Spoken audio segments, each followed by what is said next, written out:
আসসালামু আলাইকুম রহমতুল্লাহ। আমার প্রিয় ছাত্র ছাত্রীরা, আশা করছি আল্লাহর অশেষ রহমতে আমার সকল ছাত্র ছাত্রী বেশ ভালো আছে, সুস্থ আছে।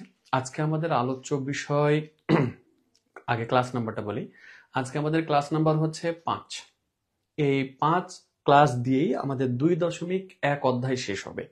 আমি আবার একটু ক্লিয়ার করি, আমরা বলেছিলাম যে দ্বিতীয় অধ্যায়টা 2 ভাগে বিভক্ত এবং এখানে 2 ভাগ থেকে 2টা সৃজনশীল আসে। আমাদের প্রথম ভাগ 2.1 আজকে ইনশাল্লাহ সম্পূর্ণভাবে শেষ হবে। আর 2.2টা আবার আগামীকালকে থেকে আলোচনা শুরু করবো ইনশাআল্লাহ। অর্থাৎ এখানে 5টা ক্লাসের মাধ্যমে 2.1 ক্লাস শেষ হতে যাচ্ছে।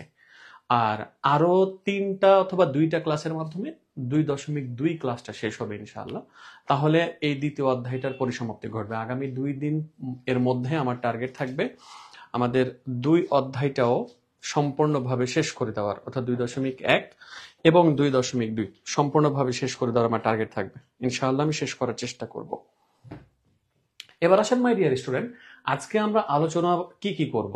আমাদের 3টা ইলেকট্রন বিন্যাসের নীতি, আউবাও নীতি, আমি 4টা বলবো কারণ বোর পরমাণু মডেলের নীতি, তারপর আউবাও নীতি, তারপর হচ্ছে হুন্ডের নীতি, তারপর হচ্ছে পাউলির বর্জন নীতি। এই 4টা ইলেকট্রন বিন্যাসের নীতি সম্পর্কে আমি আপনাকে সুস্পষ্ট ধারণা দেওয়ার চেষ্টা করবো ইনশাআল্লাহ। এরপরে যেটা থেকে সৃজনশীল আসবেই সেটা হচ্ছে হাইড্রোজেনের পারমাণবিক বর্ণালীর ব্যাখ্যা, হাইড্রোজেনের প্যাস্টেন সিরিজ, ল্যামেন সিরিজ, এগুলো নিয়ে বিস্তারিত আজকে আমরা আলোচনা করবো ইনশাআল্লাহ।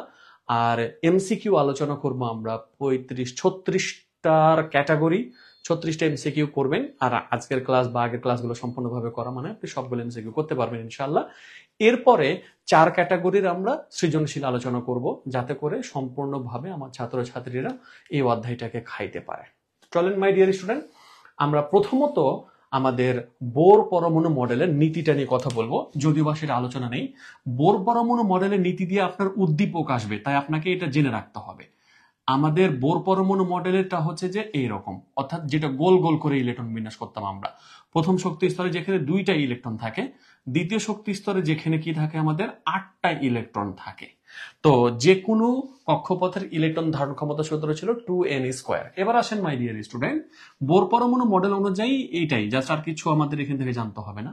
বাট আমরা এখান থেকে একটা জিনিস খেয়াল রাখবো যে বোর পরমাণু মডেল অনুযায়ী শক্তি স্তরে ইলেকট্রন প্রবেশ করে। আর আমরা 3টা জিনিস জেনে আসছি। কি কি? 1 নম্বরে হচ্ছে যে কি দেখায়, আমরা যেমন এই পুরোটাকে বলবো শক্তি স্তর, পুরোটা হচ্ছে শক্তি স্তর। তারপর আমাদের 2টা ভাগে ভাগ করলাম যখন, যেমন এটা হচ্ছে একটা উপশক্তি স্তর, এস নাম দিলাম, এটা নাম দিলাম পি। তার মানে পুরোটা হচ্ছে শক্তি স্তর। তো আমি যদি আমাদের বোর পরমাণু মডেল চিন্তা করি, তাহলে পুরো শক্তি স্তরে ইলেকট্রনটা থাকবে, অর্থাৎ এস আর পি এর তখন কোনো কানেকশন আসবে না, সম্পূর্ণভাবে ইলেকট্রন অবস্থান করে তার মতবাদ অনুযায়ী। বাট আউপাও নীতি অনুযায়ী বলছে যে কিনা শক্তি স্তরে ইলেকট্রন থাকবে না, বরং ইলেকট্রনগুলো উপশক্তি স্তরে আমাদের ক্রমানুসারে সাজানো থাকে। অর্থাৎ এটা একটা উপশক্তি স্তর, এটা একটা উপশক্তি স্তর, অর্থাৎ এই উপশক্তি স্তরে কিছু ইলেকট্রন থাকবে আর এই উপশক্তি স্তরে কিছু ইলেকট্রন থাকবে। এরপরে আমাদের বিজ্ঞানী হুন্ডের নীতিটাতে কি কথা বলবে? হুন্ডের নীতি বলবে যে না, উপশক্তি স্তরেও না, বরং উপশক্তি স্তরের অরবিটালে ইলেকট্রন অবস্থান করবে। তাহলে অরবিটাল কি ছিল বলেছিলাম আমরা? উপশক্তি স্তরের নির্দিষ্ট একটা জায়গা, যেটা সেটাকে বলা হয় অরবিটাল। তাহলে আমরা এস এর জন্য অরবিটাল একটাই থাকে, আমরা ধরে নিলাম যে এস অরবিটালের জায়গাটুকু এতটুকু, যে এতটুকু, এইখানে তাহলে ইলেকট্রন অবস্থান করবে তার মতবাদ অনুযায়ী। পি পি এর জন্য 3টা অরবিটাল রয়েছে, তো আমরা 3টা অরবিটালকে যে কোনো জায়গাতে ধরেন, এখান থেকে একটা, এখান থেকে আরেকটা, এখান থেকে আরেকটা। তাহলে আমাদের 3টা অরবিটাল রয়েছে, তাহলে পি এর 3টা অরবিটাল, তার মানে অরবিটালে ইলেকট্রন গুলো অবস্থান করবে। তাহলে 3টা নীতিতে 3 ধরনের কথা। বোর পরমাণু মডেল নীতিতে শক্তি স্তরে ইলেকট্রন প্রবেশ করবে, শক্তি স্তরে ইলেকট্রন প্রবেশ করবে। আউবাও নীতিতে উপশক্তি স্তরে ইলেকট্রন প্রবেশ করবে, অর্থাৎ এস এবং পি তে। এবার হুন্ডের নীতিটা হচ্ছে যে এটা অরবিটালে ইলেকট্রন প্রবেশ করে। তাহলে এই 3টা নীতি আমরা এখন আলোচনা করব। বাট এই যে আমাদের বোর পরমাণু মডেল নীতি যেটা খুবই সহজ ছিল, সেটা নিয়ে আমরা আর কথা বলবো না। আউবাও নীতি যেটা ছিল আমাদের মাই ডিয়ার স্টুডেন্ট, আমরা এসএসসি লেভেল থেকেও আউবাও নীতিটা করে এসেছি। তবে যাই হোক, আমরা একটু ছোটখাটো ধারণা আবারও নিয়ে ফেলার চেষ্টা করবো মাই ডিয়ার স্টুডেন্ট। তো এবার আসি আমরা, আমাদের এন এর মান যখন 1 হয় তখন আমাদের উপশক্তি স্তর কি ভাই? Just 1s। n এর মান যখন 2 হয় তখন আমাদের হয় কি কেন কি 2s এবং 2p, 2s এবং 2p। n এর মান যখন 3 হয় তখন হয় 3s, তারপরে 3p, তারপরে 3d। n এর মান যখন 4 হয় তাহলে 4s, 4p, 4d and 4f। তাহলে তাহলে আমরা এখন আহ্বান নীতি হচ্ছে যে কি, আমরা যদি হাইড্রোজেনের ইলেকট্রন বিন্যাস করি, হাইড্রোজেনের ইলেকট্রন বিন্যাস, তাহলে বোর পরমাণু মডেলের নীতি অনুযায়ী হবে এটা। প্রথমে নিউক্লিয়াস দিয়ে দেবো, এই যে একটা ইলেকট্রন দিয়ে দিলাম। বাট আউটবাউন্ড নীতি অনুযায়ী কি হবে, হাইড্রোজেনের ইলেকট্রন বিন্যাস আমাদের প্রথমত 1s এ ইলেকট্রন প্রবেশ করবে, অর্থাৎ 1s এ আমাদের প্রথমে ইলেকট্রন প্রবেশ করবে, তারপরে 2s এ, তারপরে 2p, 3s, 3p, তবে 3d তে আগে প্রবেশ না করে 4s এ প্রবেশ করে। তো সেটা আমরা একটু পরে ব্যাখ্যা করি। তাহলে হাইড্রোজেনের ক্ষেত্রে আমাদের প্রবেশ করবে আমাদের এই যে 1s1। আমরা জানি এস সর্বোচ্চ 2টি ইলেকট্রন খেতে পারে, পি সর্বোচ্চ 6টি, ডি সর্বোচ্চ 10টি, এফ সর্বোচ্চ আমাদের 14টি। তাহলে এটা হচ্ছে বোর পরমাণু মডেল অনুযায়ী, এটা হচ্ছে আমাদের আহ্বান নীতি অনুযায়ী। এবার আমরা একটু বড়গুলোর দিকে যাই, তাহলে আর একটু ভালো করে বুঝতে পারবো। যেমন আমরা চলে গেলাম একেবারে আমাদের সোডিয়ামের কাছে, অর্থাৎ 11, যেটা 11 যদি আমরা চিন্তা করি তাহলে আমাদের বোর পরমাণু মডেল অনুযায়ী কি হবে, প্রথম শক্তি স্তরে 2টা, দ্বিতীয় শক্তি স্তরে 8টা দিয়ে দিলাম একবারে, তৃতীয় শক্তি স্তরে 1টা। এটা হচ্ছে বোর পরমাণু মডেল অনুযায়ী ইলেকট্রন বিন্যাস। বাট আমরা আহ্বান নীতি অনুযায়ী যদি করি তাহলে সোডিয়ামের ক্ষেত্রে 11 থাকে, তার মানে এখানে 1s2, 2s2, 2p6, তারপরে 3s1। অর্থাৎ প্রথমে 1s এ প্রবেশ করবে, তারপরে 2s, তারপরে 2p, তারপরে 3s। দেখেন যে 1s সর্বোচ্চ 2টা খেতে পারে, 2s এ 2টা প্রবেশ করেছে, 2p তেও 6টা প্রবেশ করেছে, 6 2 8 আর 10, আর 3s এ 1টা প্রবেশ করেছে। তাহলে এটা হচ্ছে আমাদের আহ্বান নীতি অনুযায়ী ইলেকট্রন বিন্যাস। তাও এখন আমরা আহ্বান নীতি অনুযায়ী বেশি কথা বলবো না, কেননা আমরা এটা এসএসসি লেভেলে শেষ করে আসছি। এটা নিয়ে কথা বলা মানে আপনাদের সময় নষ্ট করা। যাই হোক, আমি এটা নিয়ে কথা বলবো না খুব অত বেশি। তবে আহ্বান নীতি থেকে আমাদের প্রশ্ন যেগুলো আসবে সেটা একটু আইডেন্টিফাই করি। 4টা মৌল থেকে প্রশ্ন বেশি আসবে। একটা হচ্ছে, আপনি ভালো করে এগুলো সৃজনশীলের জন্য ধরে রাখেন, পটাশিয়াম, ক্যালসিয়াম, তারপরে ক্রোমিয়াম, তারপরে হচ্ছে জিঙ্ক। এই 4টা মৌল থেকে আপনার আহ্বান নীতির জন্য প্রশ্ন আসবে। খুবই সতর্কতার সাথে এই 4টা মৌলের কথা খেয়াল রাখতে হবে। আর এখান থেকে এমসিকিউ এর ক্ষেত্রে আপনার 2টা প্রশ্ন আসবে। 1 নম্বরের হচ্ছে যে আপনার কোনটার শক্তি কম এবং কোনটার শক্তি বেশি। যেমন দেখেন, এটা একটা উপশক্তি স্তর, এটা হচ্ছে একটা উপশক্তি স্তর, এটা সবগুলো উপশক্তি স্তর। এখন উপশক্তি স্তরগুলোর মধ্যে আহ্বান নীতি অনুযায়ী বলে যে সবচেয়ে কম শক্তি সম্পন্ন উপশক্তি স্তরে আগে ইলেকট্রন প্রবেশ করে। আচ্ছা, আমরা 1s এর আমরা n+l এর মান বের করব। 1s এটার হচ্ছে যে n+l এর মান, n+l এর মান যার কম তার শক্তি কম, n+l এর মান যার বেশি তার শক্তি বেশি। এই যে 1 হচ্ছে যে এটা n এর মান, প্লাস s এর জন্য l এর মান কত হয়, 0 হয়। তার মানে এখানে পাওয়া গেল কত, 1। 1s এর মান পাওয়া গেল কত, 1। তারপরে হচ্ছে কত, 2s। তাহলে 2s এর মান n+l, তার মানে 2 প্লাস হচ্ছে 0, তার মানে 2। 2p, তাহলে যেখানে 2p তে আমরা বের করছি, তাহলে যে n প্লাস হচ্ছে l, তাহলে যে 2 প্লাস এটার মান হচ্ছে কত, 1, তার মান হচ্ছে কত, 3। তারপরে 3s এর বের করবো আমরা, 3s, n+l, n এর মান হচ্ছে কত, 3, প্লাস l এর মান হচ্ছে যে কত, এখানে 0, তার মানে এখানে হবে 3। তারপরে 3s এর পরে 3p, 3p এর ক্ষেত্রে n+l এর মান বের করি, n+l, তার মানে 3 প্লাস হচ্ছে কত, 1, তার মানে হচ্ছে কত, 4। তারপরে 3p এর পরে 3d, 3d তে n+l এর মান আমরা বের করি, তাহলে এখানে থাকে 3 প্লাস হচ্ছে spd, মানে হচ্ছে কত, 2, 3 হচ্ছে কত, 5। তারপরে 4s, n+l, তাহলে n এর মান হচ্ছে কত, 4, প্লাস l এর মান হচ্ছে কত, 0, তার মানে হচ্ছে কত, 4। আমরা এখানে একটু ক্রমানুসারটা দেখার চেষ্টা করি। তাহলে প্রথমত n+l এর মান যার সবচেয়ে কম তার শক্তি সবচেয়ে কম। তাহলে এখানে 1 হচ্ছে 1s এ, তার মানে সবচেয়ে কম শক্তি সম্পন্নকে 1s। তারপরে 2 কে, এটা 2s, 1s লেস দেন হচ্ছে কত, তাহলে 2s less than.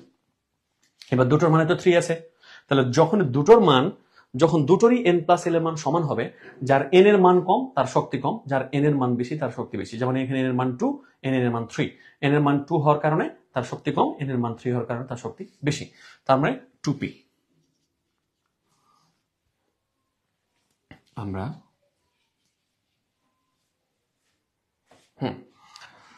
Less than, তারপরে 3s লেস দেন। এখন 3p এর মান কত আছে 4, তাহলে যে 3p লেস দেন 3d এর মান আছে কত 5, আর 4s এর মান আছে কত 4। তাহলে এখন এটার মানও 4, আবার এটার মানও 4 আছে, তার মানে এটা n প্লাস এর মান কম, n এর মান কম তাই তার শক্তি কম, এটা n এর মান বেশি তাই তার শক্তি বেশি। কিন্তু কথা হলো যে প্রথমত আমরা দেখছিলাম যে 1s, তারপর হচ্ছে 2s 2p, তারপরে 3s 3p and 3d, 4s 4p 4d and 4f। আমরা জানি যে 1s এর পরে 2s এ যাবে, তারপরে 2p, 3s 3p, তারপরে 3d তে যাওয়ার কথা, বা 3d তে না গিয়ে কোথায় চলে যায় 4s এ চলে যায় আগে। কেন যায়? এই যে দেখেন, আহ্বান নীতি মানেই বলে যে কি ইলেকট্রন সমূহ নিম্ন শক্তি সম্পন্ন উপশক্তি স্তর থেকে উচ্চ শক্তি সম্পন্ন উপশক্তি স্তরে প্রবেশ করবে। তাহলে আমরা দেখতে পাচ্ছি যে 3d এর n প্লাস l এর মান 5 এবং 4s এর n প্লাস l এর মান 4। যেহেতু এখানে n প্লাস l এর মানটা কম, তাই 3d তে আগে ইলেকট্রন না গিয়ে 4s এ আগে ইলেকট্রনটা যাবে। তাহলে আমাদের এখানে 3s 3p তারপরে 3d স্থান পাওয়ার কথা ছিল, বাট তার n প্লাস l এর মান বেশি। তাহলে আমাকে এখানে নিতে হবে কত 4s, তারপরে লেস দেন নিতে হবে কত আমাদের 3d। তাহলে এটা হচ্ছে আমাদের সিরিয়াল। তাহলে প্রথমত আগে 1s এ, তারপরে 2s 2p 3s 3p 4s, তারপর হচ্ছে 3d, এরকম করে আমাদের সিরিয়াল মেনটেন করতে হবে উপশক্তি স্তরে ইলেকট্রন প্রবেশ করানোর জন্য। এবার আসেন মাই ডিয়ার স্টুডেন্ট, আমরা এখান থেকে কয়টা এমসিকিউ পাবো, আমাদেরকে বলবে যে কোনটার শক্তি কম কোনটার শক্তি বেশি, তখন আমাকে n প্লাস l এর মান বের করতে হবে। যার n প্লাস l এর মান কম তার শক্তি কম, যার n প্লাস l এর মান বেশি তার শক্তি বেশি। বাট দুটোরই যদি কখনো n প্লাস l এর মান সমান হয়ে যায়, তাহলে আমাকে সিদ্ধান্ত নিতে হবে যার n এর মান কম তার শক্তি কম, আর যার n এর মান বেশি তার শক্তি হচ্ছে বেশি। এখন আসেন, আরো বেশ কিছু কথা আছে আমার ছাত্রছাত্রীদের সাথে। এই 4টা মৌল থেকে আমাদের প্রশ্ন আসবে। কিরকম প্রশ্ন আসবে একটু খেয়াল করবেন। আপনারা বলবে, ওরা বলবে যে পটাশিয়ামের ইলেকট্রন বিন্যাস, আচ্ছা আগে করাই আমি পটাশিয়ামের ইলেকট্রন বিন্যাস। আমরা জানি পটাশিয়ামের হচ্ছে 19, 1s2 2s2 2p6 3s2 3p6। 3d তে ইলেকট্রন আগে প্রবেশ করবে না, এই যে দেখেন 3s 3p তারপরে 4s। তো 3d কে আমরা জাস্ট বসায় রাখলাম, যদি না বসান কোনো সমস্যা নেই, তাহলে এখানে আমাদের থাকলো 4s 1। এখন আমাকে জাস্ট এই প্রশ্নটাই তারা করবে যে এই ইলেকট্রনটা কিন্তু এখানেই প্রবেশ করার কথা ছিল, কিন্তু এখানে কেন প্রবেশ করলো, এটা আপনাকে জিজ্ঞাসা করবে। তো পটাশিয়ামের ক্ষেত্রে আর ক্যালসিয়ামের ক্ষেত্রে যে প্রশ্নটা করবে, ক্যালসিয়ামে জানি আমরা 20, আমরা হচ্ছে 1s2 2s2 2p6 3s2 3p6 3d0 and 4s2। পটাশিয়ামের ক্ষেত্রে বলবে পটাশিয়ামের শেষ ইলেকট্রনটি 3d অরবিটালে প্রবেশ না করে 4s অরবিটালে প্রবেশ করে কেন। আর ক্যালসিয়ামের ক্ষেত্রে বলবে ক্যালসিয়ামের শেষ দুটি ইলেকট্রন 3d অরবিটালে প্রবেশ না করে 4s অরবিটালে প্রবেশ করে কেন। সিস্টেমেটিক্যালি কিন্তু নিয়ম অনুযায়ী, মানে আমরা যদি সাধারণত চিন্তা করি 3d তে আগে যাবে, তারপরে তো 4s এ যাবে, তখন 3s 3p 3d তে যাওয়ার কথা, 4s এ তাহলে কেন আগে গেল। তাহলে আমাকে বলতে হবে আহ্বান নীতি অনুযায়ী ইলেকট্রন বিন্যাসের আহ্বান নীতি অনুযায়ী ইলেকট্রন সমূহ নিম্ন শক্তি সম্পন্ন উপশক্তি স্তর থেকে উচ্চ শক্তি সম্পন্ন উপশক্তি স্তরে প্রবেশ করে।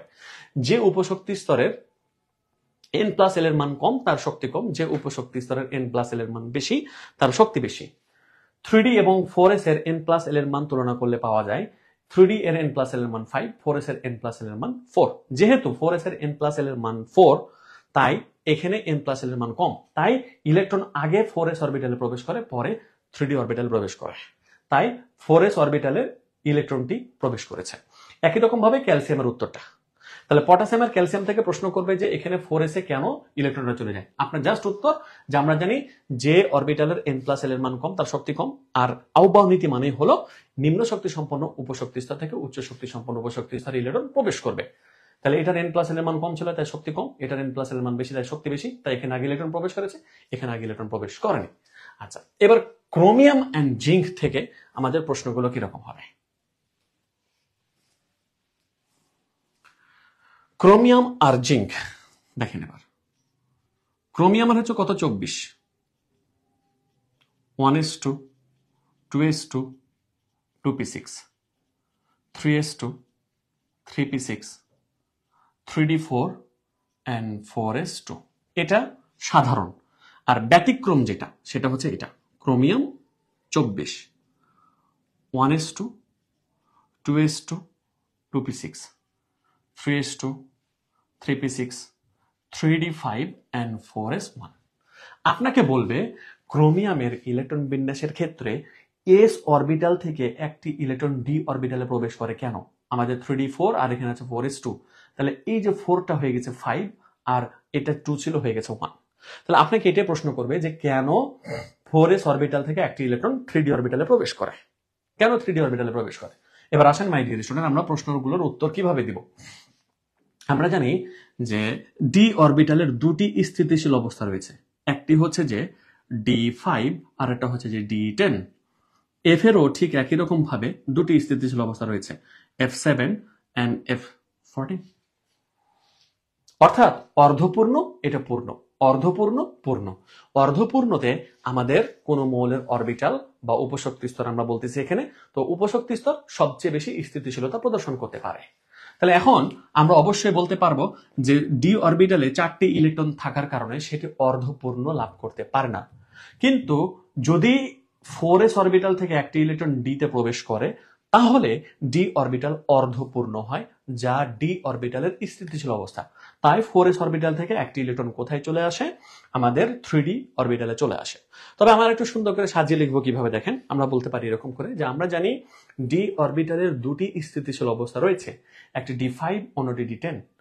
D5 এবং D10 দুটি অবস্থাতেই ডি অরবিটাল স্থিতিশীলতা প্রদর্শন করতে পারে।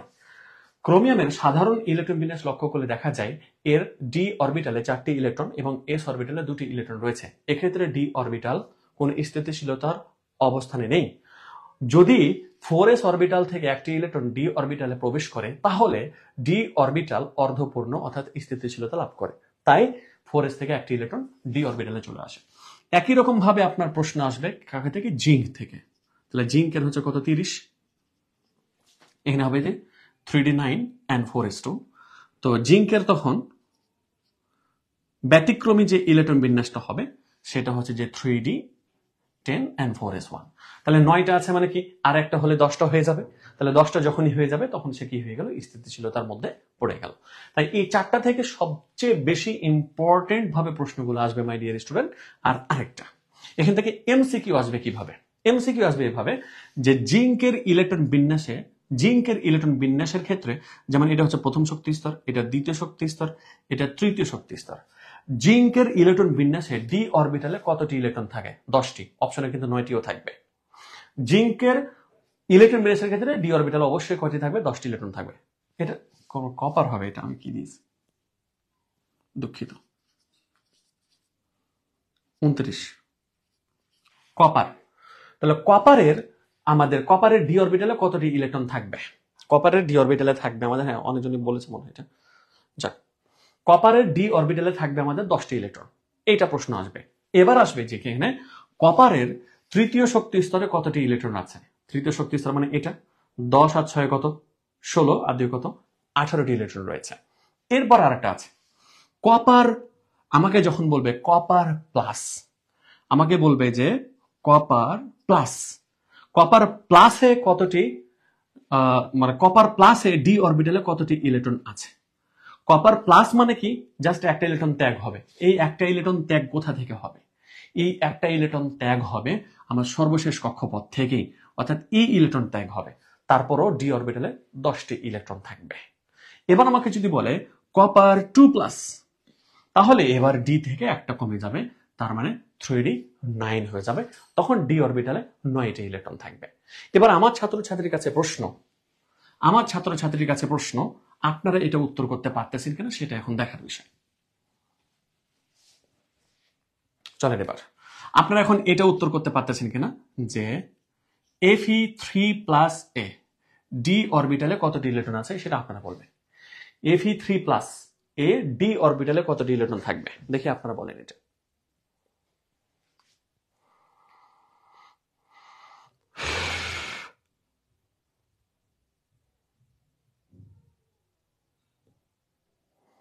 ফিজিক্স টিচার, এগুলো বেসিক ক্লাসে করাইছি, তারপরে একটু যদি না করে তাহলে দেখা যায় যে কি ঠিক না, তারপরে একটু করাই দিলাম আর কি তোদেরকে। তোরা এটা বল।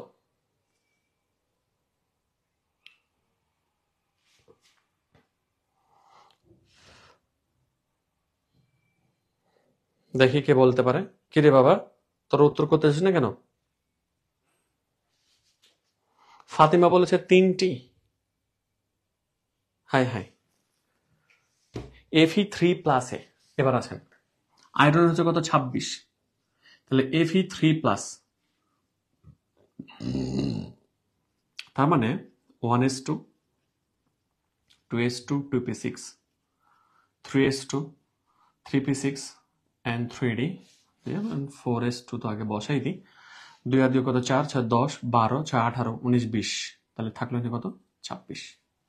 ওকে, Fe3+, মানে বোঝানো হবে তাহলে এই দুইটা ইলেকট্রন চলে যাবে আর এখান থেকে একটা ইলেকট্রন চলে যাবে, তার মানে থাকবে 3d5 মাই ডিয়ার স্টুডেন্ট।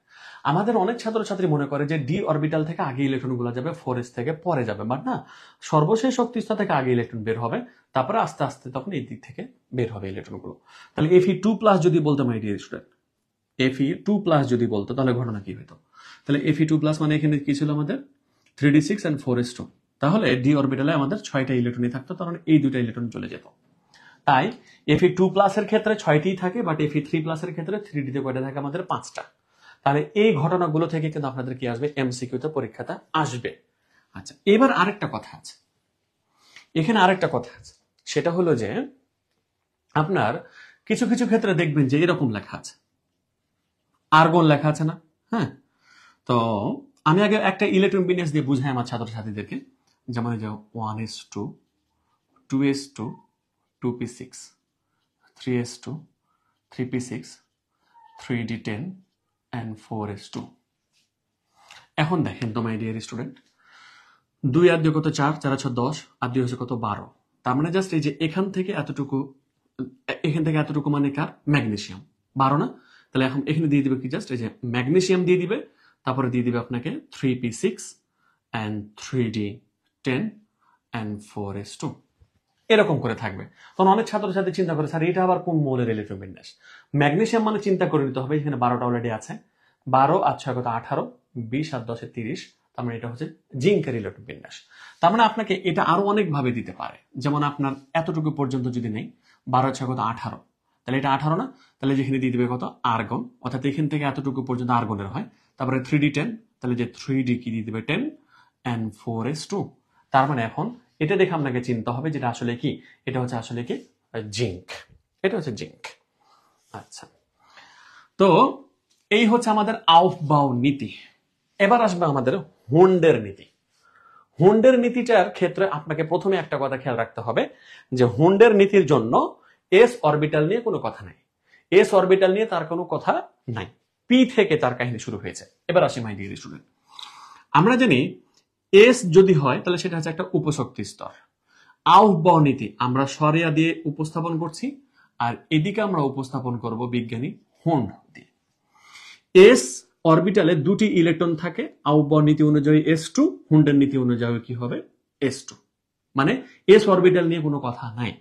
এবার পি অরবিটালের জন্য আমাদের আউফবাউ নীতিতে যদি হয় পি একটাতে একটা ইলেকট্রন আছে, বা আমি যদি বলি জাস্ট পি, তাহলে এটা হচ্ছে একটা উপশক্তি স্তর। আর বিজ্ঞানী হুন্ডের মতো হলো যে না, উপশক্তি স্তর নয়, পরে এখানে p x, p y and p z তিনটা অরবিটাল রয়েছে। তাহলে পি হচ্ছে জাস্ট উপশক্তি স্তর, p x, p y, p z, এখানে আমাদের তিনটা অরবিটাল রয়েছে। আর আমরা জেনেছি যে পি এর তিনটা অরবিটাল থাকে, তাহলে এখানে মোট 6টা ইলেকট্রন থাকে, তবে আমাদের একটা অরবিটালে সর্বোচ্চ 2টা করে ইলেকট্রন থাকতে পারে। তাহলে পি এক্স হচ্ছে 2টা, পি ওয়াই এর 2টা, পি জেড এর হচ্ছে কত 2টা। তাহলে দেখেন মোট 6টা ইলেকট্রনই কিন্তু বসতেছে। এরপর আমাদের যদি বলি যে ডি এর ক্ষেত্রে, তাহলে ডি তে আমাদের যদি আউফবাউ নীতি বলি তাহলে সরাসরি 10টা আমরা দিতে পারি, বাট আমাদের হুন্ডের নীতি যেটা, সেটা হচ্ছে যে কি d d x y, x y, y z, z x, d x square minus হচ্ছে ওয়াই স্কোয়ার, তারপরে ডি জেড স্কোয়ার। তার মানে আমাদের এটা হচ্ছে একটা অরবিটাল, এটা একটা অরবিটাল, এটা মোট 5টা অরবিটাল রয়েছে। ডি এর জন্য একটা অরবিটালে সর্বোচ্চ 2টা ইলেকট্রন থাকতে পারে, ডি এক্স ওয়াই 2টা, ডি ওয়াই জেড 2টা, ডি জেড এক্স 2টা, d x square y square 2টা, ডি জেড স্কোয়ার 2টা। দেখেন দুইটা দুইটা দুইটা দুইটা দুইটা, তার মানে মোট 10টা ইলেকট্রনে প্রবেশ করছে।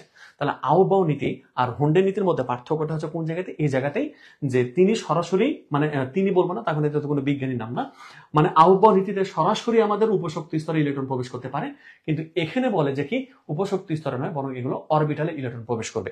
বাট অরবিটালে ইলেকট্রন প্রবেশ করার ক্ষেত্রে আপনাকে অবশ্যই খেয়াল রাখতে হবে যে একটা অরবিটালে সর্বোচ্চ যেন 2টা করে ইলেকট্রন থাকে, একটা অরবিটালে 2টা ইলেকট্রন থাকবে। এখন কথা হলো যে স্যার আমাদের এখানে এরকম করে তো আমরা বুঝলাম, বাট আমাদের যদি কখনো P1 থাকে তাহলে এটা তো আউবাউ নীতি, এটাকে আমরা হুন্ডে নীতি অনুযায়ী কি লিখবো, সেটাকে PX1। এবার P যদি কখনো 2টা, অর্থাৎ P তে 2টা ইলেকট্রন আছে, তাহলে কিভাবে লিখতে হবে স্যার, এটাকে এভাবে লিখতে হবে, PX1 এ একটা, তারপরে PY1 এ একটা। তারপরে P যদি 3টা থাকে তাহলে PX1 এ একটা, তারপরে PY1 এ একটা, PY এ একটা, তারপরে PZ এ একটা। স্যার আমার মাথায় প্রশ্ন আসতে পারে, স্যার এখানে 2টা দিলাম, এখানে দিলাম, তাও তো হয়, কিন্তু না, তিনি বলেছেন বা তিনি পরীক্ষার নিরীক্ষার মাধ্যমে সিদ্ধান্ত দিয়েছেন যে ইলেকট্রনগুলো যেন সর্বাধিকবার বিজোড় অবস্থায় থাকে। তাহলে আমি এখন 2টা যদি ইলেকট্রন হয়, এখানে যদি 2টা বসাই দিই, তাহলে সর্বাধিকবার বিজোড় সংখ্যা হবে না, যেমন এটা 1 হচ্ছে বিজোড় সংখ্যা, এখানেও 1 বিজোড় সংখ্যা। এবার 3টা ইলেকট্রন আছে, তাহলে আমি 3টাতে যদি একটা একটা করে ইলেকট্রন প্রবেশ করে, তাহলে 3বার বিজোড় সংখ্যা পাওয়া যায়। তার মানে সর্বাধিকবার বিজোড় ভাবে এটা সাজানো আছে।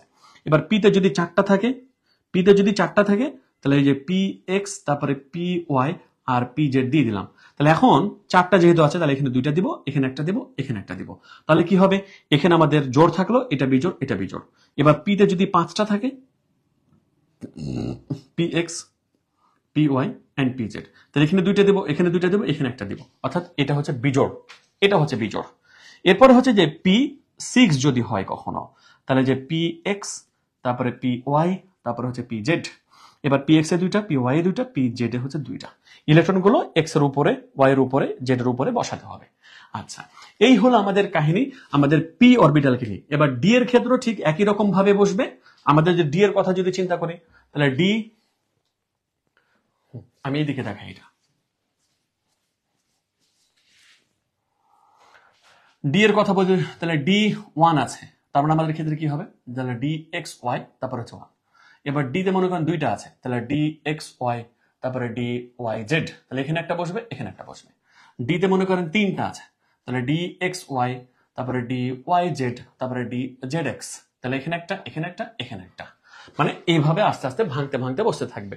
তার মানে সর্বাধিকবার যেন কি থাকে, বিজোড় অবস্থায় থাকে। তারপরে D যদি 4 থাকে, তাহলে DXY, তারপরে DYZ, তারপরে DZX, তারপরে DX স্কোয়ার মাইনাস হচ্ছে Y স্কোয়ার, মানে একটা, 2টা, 3টা, তারপরে এখানে পুরোটাকে একটু ঘিরে তারপরে একটা দিবেন, বাস। তাহলে D 5টা যদি হয়, তাহলে ZD স্কোয়ারের ওখানে আরেকটা হবে। তো এতটুকু করলে হয়ে যাচ্ছে। আপনি এখন ইলেকট্রনের যে অবস্থানের ক্ষেত্রে ব্যাপারটা বুঝালেন, তো এখন হুন্ডে নীতিটা পড়ে দেখেন। সমশক্তি সম্পন্ন অরবিটাল গুলোতে, সমশক্তি সম্পন্ন অরবিটাল কাদেরকে বলা হচ্ছে, PX, PY, PZ, এগুলো সবগুলো সমশক্তি সম্পন্ন অরবিটাল। তাহলে সমশক্তি সম্পন্ন অরবিটাল গুলোতে ইলেকট্রন প্রবেশের সময়, তাহলে যখন ইলেকট্রন প্রবেশ করবে, ইলেকট্রনগুলো অযুগ্ন ভাবে অরবিটালে প্রবেশ করবে। ইলেকট্রনগুলো অযুগ্ন মানে বিজোড় অবস্থানে বা বিজোড় অবস্থাতে প্রবেশ করবে, এবং অযুগ্ন ইলেকট্রনগুলো স্পিন একইমুখী হবে। তাহলে এখানে অযুগ্নভাবে অরবিটাল ইলেকট্রন প্রবেশ করবে, আর অযুগ্ন ইলেকট্রনগুলোর স্পিন একই রকম হবে। এর মানেটা কি স্যার, এর মানেটা এখন আমি আপনাকে ক্লিয়ার করছি। তাহলে এটা অযুগ্ন, এটা অযুগ্ন, এটা অযুগ্ন, অযুগ্ন মানে বিজোড়, এটা যুগ্ন, এটা অযুগ্ন, এটা অযুগ্ন, যুগ্ন, যুগ্ন, অযুগ্ন, যুগ্ন, যুগ্ন, যুগ্ন, এখানে কোনো অযুগ্ন ইলেকট্রন নাই। এখন আমরা এই যে এটার ইলেকট্রনের স্পিন বুঝাবো। ইলেকট্রনের স্পিন মানে কি, আমাদের যে 2টা ইলেকট্রন থাকে, একটা যদি ইলেকট্রন থাকে, তিনি বলেছেন দেখেন অযুগ্ন ইলেকট্রন গুলোর মুখ স্পিন গুলো একই রকম হবে। অযুগ্ন, এখানে একটা ইলেকট্রন আছে, একটা ইলেকট্রন হলে অবশ্যই উপরে তীর চিহ্ন দিয়ে বোঝাতে হবে। এখানে 2টা ইলেকট্রন আছে, তাহলে 2টা ইলেকট্রন যদি হয়, তাহলে 2টা ইলেকট্রনকে এভাবে বোঝাতে হবে। একটা হচ্ছে আমাদের অযুগ্ন ইলেকট্রন, এভাবে দিতে হবে, আবার এভাবে দিতে হবে। স্যার আমি নিচের দিয়ে দিতে পারবো না, না। আপনি নিচের দিক দিয়ে এভাবে তীর চিহ্ন দিতে পারবেন না, না। অযুগ্ন হলে উপরের দিক দিয়েই প্রকাশ করতে হবে, এটা প্রকাশ করার নিয়ম, আর কিছু না, এটা প্রকাশ করার নিয়ম। এবার এখন 3টা আছে, তার মানে এখানে 3টা ঘর লাগবে। তাহলে এখানে আমরা 3টা ঘর নিয়ে নিলাম। তাহলে এই যে এখানে আমাদের একটা ইলেকট্রন, এখানে একটা ইলেকট্রন, আর এখানে আরেকটা ইলেকট্রন, বাস। এবার এখানে একটা যুগ্ন আছে, 2টা অযুগ্ন আছে। তাহলে এখন তাদের স্পিন গুলো আমি কিভাবে বুঝাবো দেখেন। তাহলে আমাদের এখানে 3টা আগে ঘর নিয়ে নিলাম। তাহলে এটা হচ্ছে যে কি আগে এই যে একটা হচ্ছে উপরের দিকে একটা নিচের দিকে, তার মানে যুগ্ন দ্বারা এটা বোঝাচ্ছে। এটা অযুগ্ন, এটা অযুগ্ন, তার মানে এটার স্পিন উপরে দেখাতে হবে, আবার ওই স্পিন উপরের দিকে দেখাতে হবে। তাহলে যুগ্ন যুগ্ন 3টা আগে ঘর নিয়ে নিলাম। তার মানে এখানে আমাদের যুগ্ন যেহেতু রয়েছে, আর এটা হচ্ছে অযুগ্ন, ব্যাস।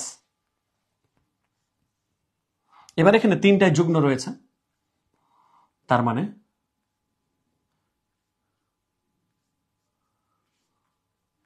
বাস, এই যে প্রকাশ করার নিয়ম।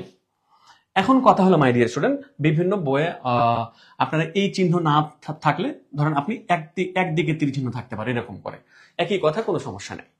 তো হুন্ডের নীতি অনুযায়ী আমাকে কি করতে হবে, আমাদের সর্বাধিকবার যেন বিজোড় সংখ্যা থাকে সেই অনুযায়ী কি করতে হবে, সাজাতে হবে। আমরা এখন একটা ইলেকট্রন বিন্যাস করব, তাহলে আর একটু ভালো মতন ক্লিয়ার হতে পারবো। চলেন।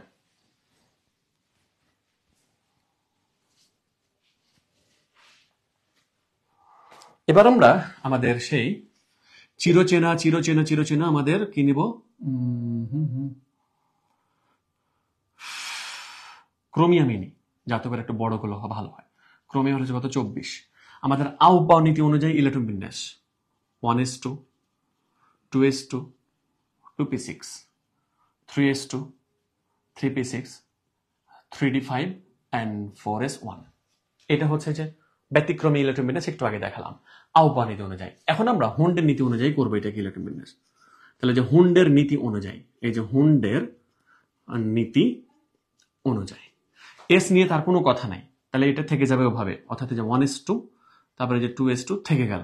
বাট পিতে কয়টা আছে, 6টা। তার মানে আমরা কি লিখবো এখানে, এই যে 2px, এই যে যেহেতু দ্বিতীয় মানে 2 আছে, তাহলে 2px, তারপরে যে 2py, তারপরে যে 2pz। তাহলে 6টা আছে, তার মানে এখানে 2টা, এখানে 2টা, এখানে 2টা, ব্যাস। 3s আছে, তার মানে কোনো কথা নাই, 3s2। তারপরে 3p6 আছে, মানে পিতে 6টা আছে, তার মানে 3px, 3py, 3pz।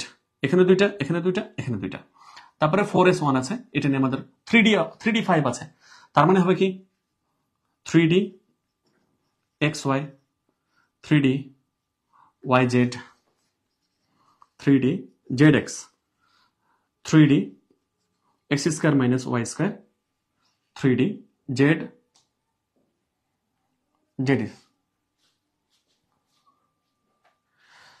X y y z z x x square minus y square, 3d z square. হ্যাঁ, এবার আসেন, তাহলে আমাদের মোট 5টা ইলেকট্রন আছে। তাহলে এক্স ওয়াই এটাকে ঘিরে 1 দিয়ে দিবেন, অথবা না ঘিরলেও সমস্যা নেই। আর 1 1 1 জেড স্কোয়ারের এখানে ক্ষেত্রে 1, বাস। তারপরে 4s1 আছে, এটাকে আমার কিছু করতে হবে না, 4s1 হয়ে গেল ইলেকট্রন বিন্যাস।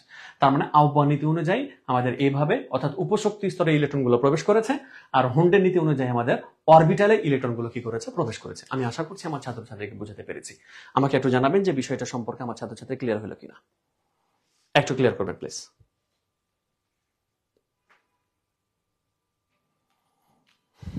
ওয়ালাইকুম আসসালাম রহমতুল্লাহ। ওকে, সমস্যা নেই, পরে আপনারা রেকর্ডেড ক্লাস দেখে নেবেন, তাহলে হবে। আমার ছাত্রছাত্রী যতজনই আছেন এখানে সম্পূর্ণভাবে ক্লিয়ার করতে পারলেন কিনা একটু জানাবেন। ফাতিমা বলেছে ক্লিয়ার হয়েছে স্যার। বাইজিদ তালুকদার বলেছে ক্লিয়ার স্যার।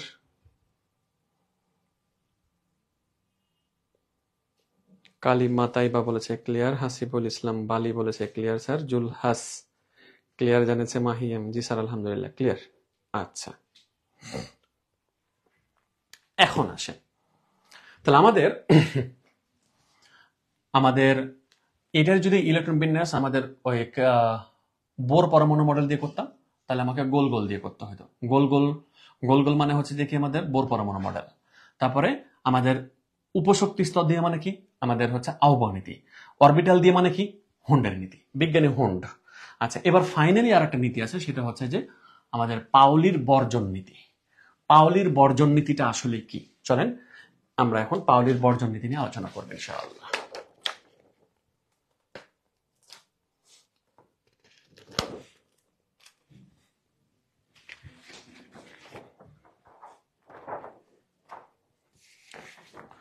পাউলির বর্জন নীতি খুবই সহজ কথা, মানে তিনি চালাক ছিল একটু, জাস্ট ওই কোয়ান্টাম সংখ্যাগুলোকে নিয়ে একটু বিশ্লেষণ করেছে, তারপরে জাস্ট এটা দিয়ে দিচ্ছে। একই পরমাণুতে যে কোনো দুটি ইলেকট্রনের জন্য 4টি কোয়ান্টাম সংখ্যার মান একই হতে পারে না। আচ্ছা দেখি আমরা হিলিয়ামের ক্ষেত্রে ইলেকট্রন বিন্যাস করলাম 1s2, তাহলে 1s2, তার মানে এখানে দুটি ইলেকট্রন আছে, তাহলে দুটি ইলেকট্রনের ক্ষেত্রে আমাকে সবসময় মানগুলো চিন্তা করতে হবে। এখন আসি আমরা 1s2 আছে এখানে, তার মানে এখানে n এর মান কত আছে? n এর মান 1 আছে, তাহলে যেখানে n ইকুয়াল টু কত 1, আমরা জানি যে n এর মান যদি 1 হয় তাহলে l এর মান কি হয়? 0 হয়, আর m এর মানও তখন কি হয়ে যায়? 0 হয়ে যায়। বাট এখানে দুইটা ইলেকট্রন রয়েছে, দুইটা ইলেকট্রন এখন স্পিন কোয়ান্টাম, এটা হচ্ছে প্রধান কোয়ান্টাম সংখ্যা, সহকারী কোয়ান্টাম সংখ্যা, ম্যাগনেটিক কোয়ান্টাম নাম্বার বা ম্যাগনেটিক বা চৌম্বকীয় কোয়ান্টাম সংখ্যা, আর একটা আছে স্পিন কোয়ান্টাম সংখ্যা। হুন্ডের নীতি অনুযায়ী আমরা দেখলাম যে একটা যদি এরকম মুখী হয় আর একটা এরকম মুখী হয়, তো আমাদের স্পিন কোয়ান্টাম সংখ্যার ক্ষেত্রে তখন আমাদের হয় একটা প্লাস হাফ আর আরেকটা হয় যে আমাদের মাইনাস হাফ। স্যার কেন প্লাস হাফ আর মাইনাস হাফ হবে? অর্থাৎ একটা ইলেকট্রন যদি এদিকে প্রবেশ করে তাহলে এটাকে আমরা প্লাস ধরবো, আর নিচের দিকে যেটা সেটা হচ্ছে কি মাইনাস। বাট হাফ হাফ কেন স্যার? তার কারণ দুইটা মিলিয়ে এক হয়, দুইটা মিলিয়ে এক হয়। তাহলে একটা যদি প্লাস হাফ হয় আর একটা যদি মাইনাস হাফ হয়, তাহলে দুইটা মিলে আমরা কি করতে পারবো? এক করতে পারবো। মোট কথা আমাদের দুইটা ইলেকট্রনকে এক ধরা হয়, তাহলে একটা প্লাস হাফ আর একটা কি হবে? মাইনাস হাফ হবে। আর প্লাস হাফ যেটা সেটাকে আমাদের এইভাবে চিহ্নিত করা হয়, মাইনাস হাফ যেটা সেটাকে এইভাবে চিহ্নিত করা হয়। তাহলে খেয়াল করে দেখেন এখানে আমাদের এখানে ক্ষেত্রে দুটি ইলেকট্রনের জন্য 4টা কোয়ান্টাম সংখ্যার মান বের করেছেন আপনি, তাহলে এই মানটা সমান হয়েছে, বাট এই মান দুইটা তো কি হয়নি? সমান হয়নি, আর এটাও সমান হয়নি। তার মানে 4টা কোয়ান্টাম সংখ্যার মান কখনোই কি হতে পারবে না? সমান হতে পারবে না। তাহলে এখন আসেন আমাদের পাউলির বর্জন নীতি দ্বারা কি বের করা যায়? পাউলির বর্জন নীতি দ্বারা আপনি বের করতে পারবেন যে কয়টি এখানে কি রয়েছে? অরবিটাল রয়েছে। সুতরাং এগুলো তো আমরা কোয়ান্টাম সংখ্যা থেকে শিখে আসছি। এম এর মান 0 মানে কি? অরবিটাল সংখ্যা একটি।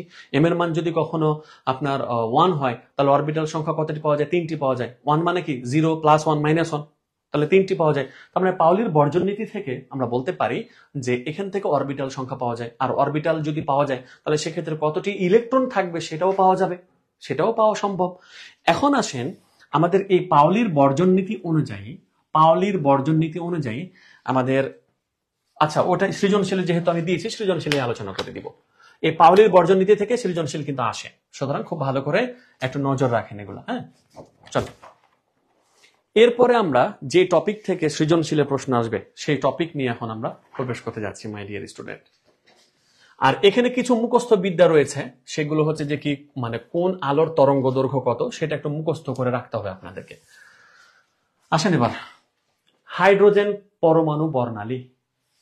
হাইড্রোজেন পরমাণু বর্ণালী মানে হচ্ছে যে কি ওই যে আমরা পড়েছিলাম যে বিজ্ঞানী বোর পরমাণু মডেল অনুযায়ী হাইড্রোজেন পরমাণুর বর্ণালী ব্যাখ্যা করা সম্ভব। তো হাইড্রোজেন পারমাণবিক বর্ণালী বা পরমাণুর বর্ণালী কিভাবে ব্যাখ্যা করেছেন, কোন কোন বিজ্ঞানী কিভাবে আবিষ্কার করেছেন, সেটাই আমরা এইখানে আলোচনা করতে যাচ্ছি মাই ডিয়ার স্টুডেন্ট। আমাকে যদি বলা হয় যে একটা পরমাণুর মূল বৈশিষ্ট্য কি, পারমাণবিক বর্ণালী আর একটা হচ্ছে প্রোটন সংখ্যা, এই দুইটা জিনিস। তবে সবচেয়ে বেস্ট কোনটা? পারমাণবিক বর্ণালী। পারমাণবিক বর্ণালী দ্বারা কি নির্ণয় করা যায়? পারমাণবিক বর্ণালী দ্বারা মৌল শনাক্ত করা যায়, অর্থাৎ এক একটা মৌলের পারমাণবিক বর্ণালী এক এক রকম। স্যার পারমাণবিক বর্ণালী কি সেটাই তো বুঝলাম না। এটা আমরা আলোচনা করে ফেলেছি অলরেডি বোর পরমাণু মডেলে, যে যখন কোনো একটা পরমাণুর ধরেন এই জায়গাতে ইলেকট্রন আছে, এই ইলেকট্রনটা ধরেন এইখানে আসলো, উচ্চ শক্তি সম্পন্ন স্তর থেকে নিম্ন শক্তি সম্পন্ন স্তরে যখন কোনো ইলেকট্রন আসবে তখন সে শক্তি বিকিরণ করে, অর্থাৎ শক্তি ছাড়ে। ওই শক্তি ছাড়াটাই হচ্ছে যে পারমাণবিক বর্ণালী। তাহলে এই যে পারমাণবিক বর্ণালীটা আমাদের হাইড্রোজেনের ক্ষেত্রে কিরকম সেটা আমরা কি করব এখন আলোচনা করব মাই ডিয়ার স্টুডেন্ট। তো এখন আমরা এইটা নিয়ে একটু আলোচনা করে ফেলি ভালো করে। চলেন, এইখান থেকে আমার কি প্রশ্ন আসবে? এইটা পারমাণবিক বর্ণালী হাইড্রোজেনের ক্ষেত্রে আপনার মোট 6টা পাওয়া গেছে এবং 6 জন বিজ্ঞানী আবিষ্কার করেছে। আপনার মাথায় প্রথম প্রশ্ন আসবে কিনা আমি জানি না, বাট আমার মাথায় প্রশ্ন আসছিল এইভাবে যে স্যার হাইড্রোজেন, যেহেতু হাইড্রোজেনের এতগুলো কক্ষপথ কিভাবে সম্ভব? হাইড্রোজেনের তো কক্ষপথ একটাই, তার হাইড্রোজেনের এতগুলো কক্ষপথ হওয়া সম্ভবই না। বাট হাইড্রোজেনকে যদি অতি উত্তপ্ত করা হয়, উত্তপ্ত করতে আছি, অবশ্যই সেটা একটা জায়গা থেকে আরেকটা শক্তি স্তরে যাবে। তখন নিচ থেকে যখন উপর শক্তি স্তরে যেতে থাকে ইলেকট্রন, তখন তার শক্তি স্তর নিজের থেকে কি করতে পারে? সে তৈরি করতে পারে। যেহেতু শক্তি খাচ্ছে, তাহলে শক্তি খাইলে অবশ্যই শক্তি স্তর সে তৈরি করতে পারে। তাই বিজ্ঞানী খুব ভালো মতন নড়াচড়ে বসেছিলেন এই হাইড্রোজেন মশাইকে নিয়ে। তো হাইড্রোজেন মশাইয়ের ক্ষেত্রে আমাদের 5 জন বিজ্ঞানী 5 ধরনের কাহিনী করেছেন। খেয়াল করবো আমরা একটু প্লিজ। এবার এটা প্রথম শক্তি স্তর, দ্বিতীয়, তৃতীয়, চতুর্থ, পঞ্চম, ষষ্ঠ। খেয়াল করবেন, দ্বিতীয় শক্তি স্তরে একটা ইলেকট্রন আছে, সেটা প্রথম শক্তি স্তরে আসলো। তৃতীয়তে আছে, প্রথমে আসলো। 4-এ আছে, 1-এ আসলো। 5-এ আছে, 1-এ আসলো। 6-এ আছে, 1-এ আসলো। তার মানে যে কোনো শক্তি স্তর থেকে যদি প্রথম শক্তি স্তরে আসে, তাহলে সে কতটুকু আপনার তরঙ্গ দৈর্ঘ্য তৈরি করতে পারবে বা কতটুকু শক্তি বিকিরিত করতে পারবে, সেটা আবিষ্কার করেছেন আমাদের বিজ্ঞানী লাইম্যান। তাই এই সিরিজটাকে বলা হয় লাইম্যান সিরিজ। অর্থাৎ তিনি এটা আবিষ্কার করতে পেরেছেন যে দ্বিতীয় শক্তি স্তর থেকে প্রথম শক্তি স্তরে আসলে কতটুকু শক্তি বিকিরণ করবে, তৃতীয় থেকে আবার যদি প্রথমে আসে তাহলে কতটুকু শক্তি বিকিরণ করবে বা শোষিত করবে। শোষিত বা বিকিরিত শক্তি, বাট এখানে তো বিকিরিতই করবে। তার মানে উচ্চ থেকে নিম্ন আসলে শক্তি বিকিরণ হয়। তাহলে অবশ্যই শক্তি বিকিরণ হওয়া মানে এখানে তরঙ্গ দৈর্ঘ্য পাওয়া যাবে। তরঙ্গ দৈর্ঘ্য মানে কি? ল্যামডা পাওয়া যাবে। ওই ল্যামডার মানটাই বের করতে বলবে প্রত্যেকটা সৃজনশীলে, সবচেয়ে বেশি। আসেন, তার মানে যে কোনো শক্তি স্তর থেকে প্রথম শক্তি স্তরে আসলে তার তরঙ্গ দৈর্ঘ্য, মানে সে আলোর তরঙ্গ দৈর্ঘ্য কত হবে, সেটা আমাদেরকে জানায় কে? লাইম্যান সিরিজ বা বিজ্ঞানী লাইম্যান। তাহলে লাইম্যান সিরিজের ক্ষেত্রে ভি বার নয়, এটা হচ্ছে নিউ বার আপনাদেরকে শেখানো হয়েছে। এই যে এটা হচ্ছে নিউ বার। তো নিউ বার না লিখে আপনি লিখবেন 1/λ। তখন 1/λ দিয়েই সবচেয়ে বেস্ট। তো 1/λ ইকুয়াল টু রিডবার্গ ধ্রুবকের মান আছে, একটু খেয়াল করবে একটু পরে। তো আমাদের সূত্র যেটা আসলে সেই সূত্র ল্যামডার মান বের করার সূত্র হচ্ছে 1/λ ইকুয়াল টু রিডবার্গ ধ্রুবক, অর্থাৎ এই যে RH রিডবার্গ, একটু পরে দেখাচ্ছি আমি। তাহলে রিডবার্গ ধ্রুবক into 1/n1 square minus 1/n2 square. এটা হচ্ছে মেন সূত্র। মেন সূত্রের ক্ষেত্রে n1 মানে হচ্ছে কি? প্রথম শক্তি স্তর, আর n2 মানে হচ্ছে যে কি? অন্য কোন শক্তি স্তর। তার মানে আমাদের লাইম্যান সিরিজ যদি হয়, তাহলে n1 এর মান সবসময় 1 হবে। আমরা কেন n এর মান সবসময় 1 ধরবো? ওই যে বললাম, অর্থাৎ তিনি প্রথম শক্তি স্তরের ক্ষেত্রে সবকিছু জিনিস আবিষ্কার করতে পেরেছেন। অর্থাৎ দ্বিতীয় শক্তি স্তর থেকে প্রথম শক্তি স্তর, তার মানে n1 এর মান, তখন আমি যদি দ্বিতীয় থেকে প্রথমে বলি, n1 এর মান হচ্ছে 1, n2 এর মান হচ্ছে কত? 2। তৃতীয় থেকে প্রথমে আসছে, n1 এর মান 1ই থাকবে, বাট n2 এর মান এবার 3 হয়ে যাবে। এবার চতুর্থ থেকে প্রথমে আসছে, n1 এর মান 1ই থাকবে, n2 এর মান এবার 4 হয়ে যাবে। তাই আমরা সূত্রটাকে এভাবে লিখেছি যে 1/λ ইকুয়াল টু রিডবার্গ ধ্রুবক 1/1 স্কোয়ার। কেন? তখন আমাদের লাইম্যান সিরিজের ক্ষেত্রে n1 এর মান সবসময় 1ই হবে, আর n2 এর মান আমাদের যে কোনো জিনিস হতে পারে, তাই আমরা 1/n2 এর উপর হোল স্কয়ার রেখে দিয়েছি। এবং লাইম্যান সিরিজের ক্ষেত্রে যে তরঙ্গ দৈর্ঘ্যটা পাওয়া যায় সেটা হচ্ছে 10 থেকে 380 ন্যানোমিটার বা অতি বেগুনি রশ্মি। তাহলে আপনাকে এটাও মুখস্থ রাখতে হবে, অতি বেগুনি রশ্মির তরঙ্গ দৈর্ঘ্য কত। তাহলে 10 থেকে 380 ন্যানোমিটার, 10 থেকে 380 ন্যানোমিটার হলে সেটা অতি বেগুনি রশ্মি হবে। তাহলে লাইম্যান সিরিজের মাধ্যমে আমরা কোন তরঙ্গ বিশিষ্ট আলো পাই? আমাকে বলতে হবে অতি বেগুনি রশ্মি। সেই আলো তরঙ্গ দৈর্ঘ্য কত? 10 থেকে 380 ন্যানোমিটার। এবার আসেন, বামার সিরিজ কি আবিষ্কার করেছে? বামার সিরিজ আবিষ্কার করেছে এরকম করে, অর্থাৎ যে কোনো শক্তি স্তর থেকে দ্বিতীয় শক্তি স্তরে আসবে। তাহলে 3 থেকে 2 আসবে, 4 থেকে 2 আসবে, 5 থেকে 2 আসবে, 6 থেকে 2 আসবে। তাহলে যে কোনো শক্তি স্তর থেকে যদি 2 আসবে, তার মানে n1 এর মান 2। আপনি যদি বলেন তৃতীয় থেকে দ্বিতীয়তে আসবে, n1 এর মান 2, n2 এর মান 3। চতুর্থ থেকে দ্বিতীয়তে আসবে, n1 এর মান 2 থেকে যাবে, n2 এর মান হবে 4। তাহলে এভাবে আমরা সূত্রটাকে উপস্থাপন করতে পারি যে বামার সিরিজের ক্ষেত্রে তরঙ্গ দৈর্ঘ্য বের করার সূত্র হবে 1/λ ইকুয়াল টু RH বা রিডবার্গ ধ্রুবক 1/2 square minus 1/n2 square. n2 এর মান আপনার 3 হতে পারে, 4, 5, 6 ইত্যাদি হতে পারে। আচ্ছা, এবং এই যে যেটা অর্থাৎ বিজ্ঞানী বামার যেটা আবিষ্কার করেছে, সেইটার অনুযায়ী তরঙ্গ দৈর্ঘ্য যেটা হবে 380 থেকে 780 ন্যানোমিটার, যা দৃশ্যমান আলোর মধ্যে পড়ে। এটা দৃশ্যমান আলো। এরপরে প্যাসচেন সিরিজের ক্ষেত্রে, প্যাসচেন সিরিজ মানে আপনি এখন বুঝতে পেরে গেছেন, তাহলে যে কোনো শক্তি স্তর থেকে তৃতীয় শক্তি স্তর, অর্থাৎ 4 নাম্বার থেকে 3 নাম্বার আসবে, 5 নাম্বার থেকে 3-এ, 6 নাম্বার থেকে 3-এ, এক্ষেত্রে n1 এর মান হবে 3, n2 এর মান যে কোনো একটা হতে পারে। তাহলে আপনি সূত্রগুলো ওভাবে লিখে দিতে পারেন। এবং এটা হচ্ছে অবলোহিত আলোক রশ্মি, বা যার দৈর্ঘ্য হচ্ছে 780 থেকে 1। এটা 780-র একটু বেশি হয়। অবলোহিত মানে যেটা আমরা খালি চোখে দেখতে পাই না, যে আলোগুলো আমরা খালি চোখে দেখতে পাই না সেটা হচ্ছে অবলোহিত। অবলোহিত যেমন আপনি রিমোটের ক্ষেত্রে আমাদের এই যে রিমোট লাইন দেওয়া আছে নাকি, হ্যাঁ, এই যে রিমোটের ক্ষেত্রে, এই যে রিমোটে আলোটা কিন্তু দেখা যাবে না, কিন্তু আমরা ক্যামেরার মাধ্যমে দেখতে পাবো। দেখি আমার কাজ করতেছে না, ব্যাটারি শেষ হয়ে গেছে সম্ভবত, ব্যাটারি, ও আচ্ছা গেছে গা। যাই হোক, তো রিমোটের ক্ষেত্রে যে লাইটটা বের হয় সামনে বাল্ব দিয়ে, সেটা কিন্তু আমরা ক্যামেরার মাধ্যমে দেখতে পাই, কিন্তু এমনি খালি চোখে আমরা দেখতে পাই না। তারপরে ব্রাকেট সিরিজের ক্ষেত্রে তাহলে যে কোনো শক্তি স্তর থেকে 4 নম্বরে আসবে, তাহলে 5 থেকে 4-এ আসবে, তখন n1 এর মান 4 হবে, n2 এর মান কত হবে? 5 হলে 5 হতে পারে, 6 হলে 6 হতে পারে।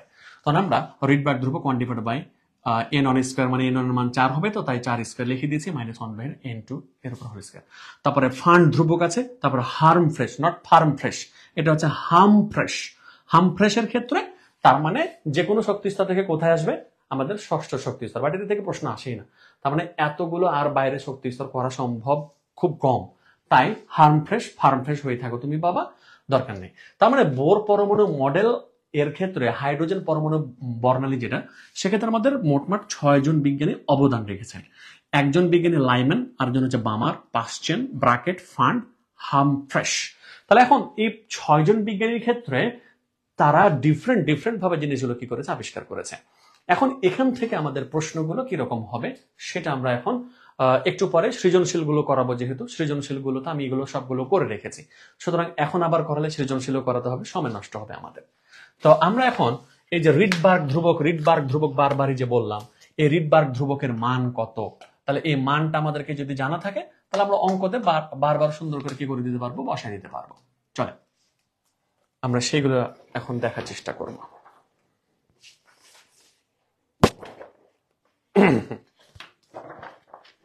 এই তো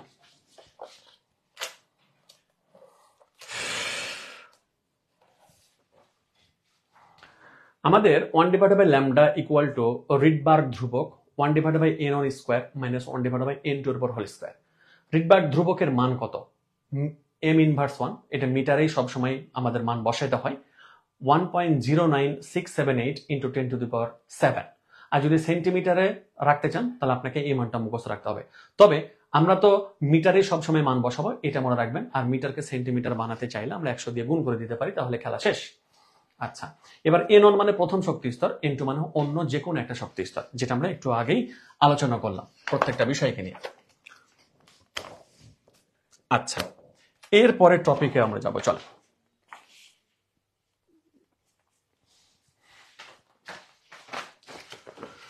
আমাদের এখান থেকে মাই ডিয়ার স্টুডেন্ট যে আলোচনাগুলো করালাম, এই যে রিডবার্গ ধ্রুবক সহকারে একটু পরে অঙ্ক করতেছি আমরা, তারপরে আপনি সমাধান আরো ভালো করে পাবেন। এখন দেখেন, আমি আপনাকে একটু কথা বলি। আপনারা 2.1-এর আজকে যতটুকু করাচ্ছে ততটুকুতে একটা সৃজনশীল কমপ্লিটলি কমন নিতে পারবেন আপনি একদম। আর এমসিকিউ তো আলোচনা করাবো, বাট আমি আপনাদেরকে যেগুলো পড়াইছি, যেভাবে পড়িয়েছি সেভাবে একটু প্লিজ পড়বেন। এভাবে পড়লে আপনার কাছে অধ্যায়টা গুচ্ছ হয়ে যাবে। আর কিছু অধ্যায়ের মানে এই অধ্যায়ের কিছু একটু মুখস্থ বিদ্যা ছিল, আমি আপনাদেরকে প্রথমেই বললাম যে কোন আলোর তরঙ্গ দৈর্ঘ্য কত, তারপরে হচ্ছে আলট্রা ভায়োলেট রশ্মি কি কাজে লাগে, তারপরে এক্স রে রশ্মি কি কাজে লাগে, এগুলো তো এখানে বোঝানোর কিছু নাই। এগুলো আমরা ছোটকাল থেকেও পড়ে আসি, তারপরে আমরা ক্লাস 9-10-এও পড়েছি, তো আমি সেগুলো আসলে মুখস্থ বিদ্যার জিনিসগুলো এখানে দিই নাই। তো আপনারা ওগুলো একটু বই খুলে পড়বেন, তাহলে হবে ওগুলো থেকে এমসিকিউ মোটামুটি লেভেলের আসে। এবার আমরা এমসিকিউ আলোচনা করব আমার ছাত্রছাত্রীদেরকে নিয়ে, তারপরে সিকিউতে প্রবেশ করব। তবে আপনাদের ওখানে রিডবার্গ ধ্রুবক এটা সেটা নিয়ে আপনার কাহিনী করার কিচ্ছু নাই, আমি একটু পরে আপনার সমস্ত জট খুলে দিচ্ছি ইনশাআল্লাহ, চিন্তা করিয়েন না। এবার আসেন, আমরা এমসিকিউ আলোচনা করছি। দেখেন,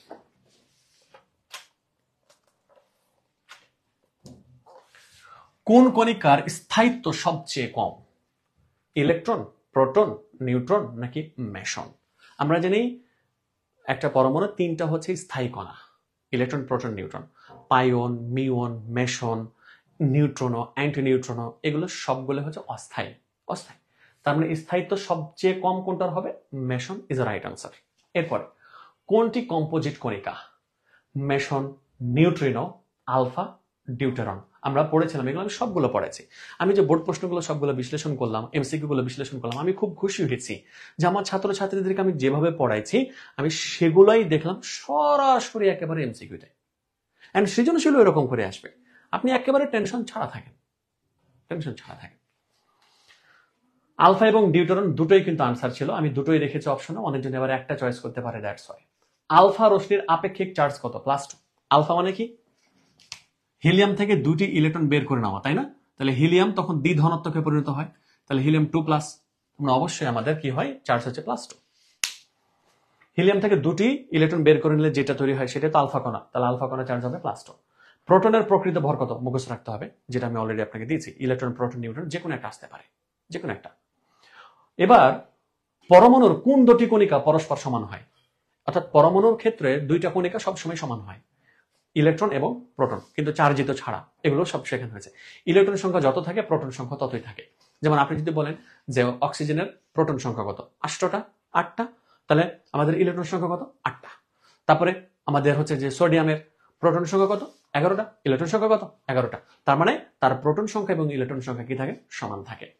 তাহলে দুটা কণিকার মান সবসময় সমান থাকে, প্রোটন আর একটা হচ্ছে কি? ইলেকট্রন, বাট চার্জিত অবস্থা ছাড়া।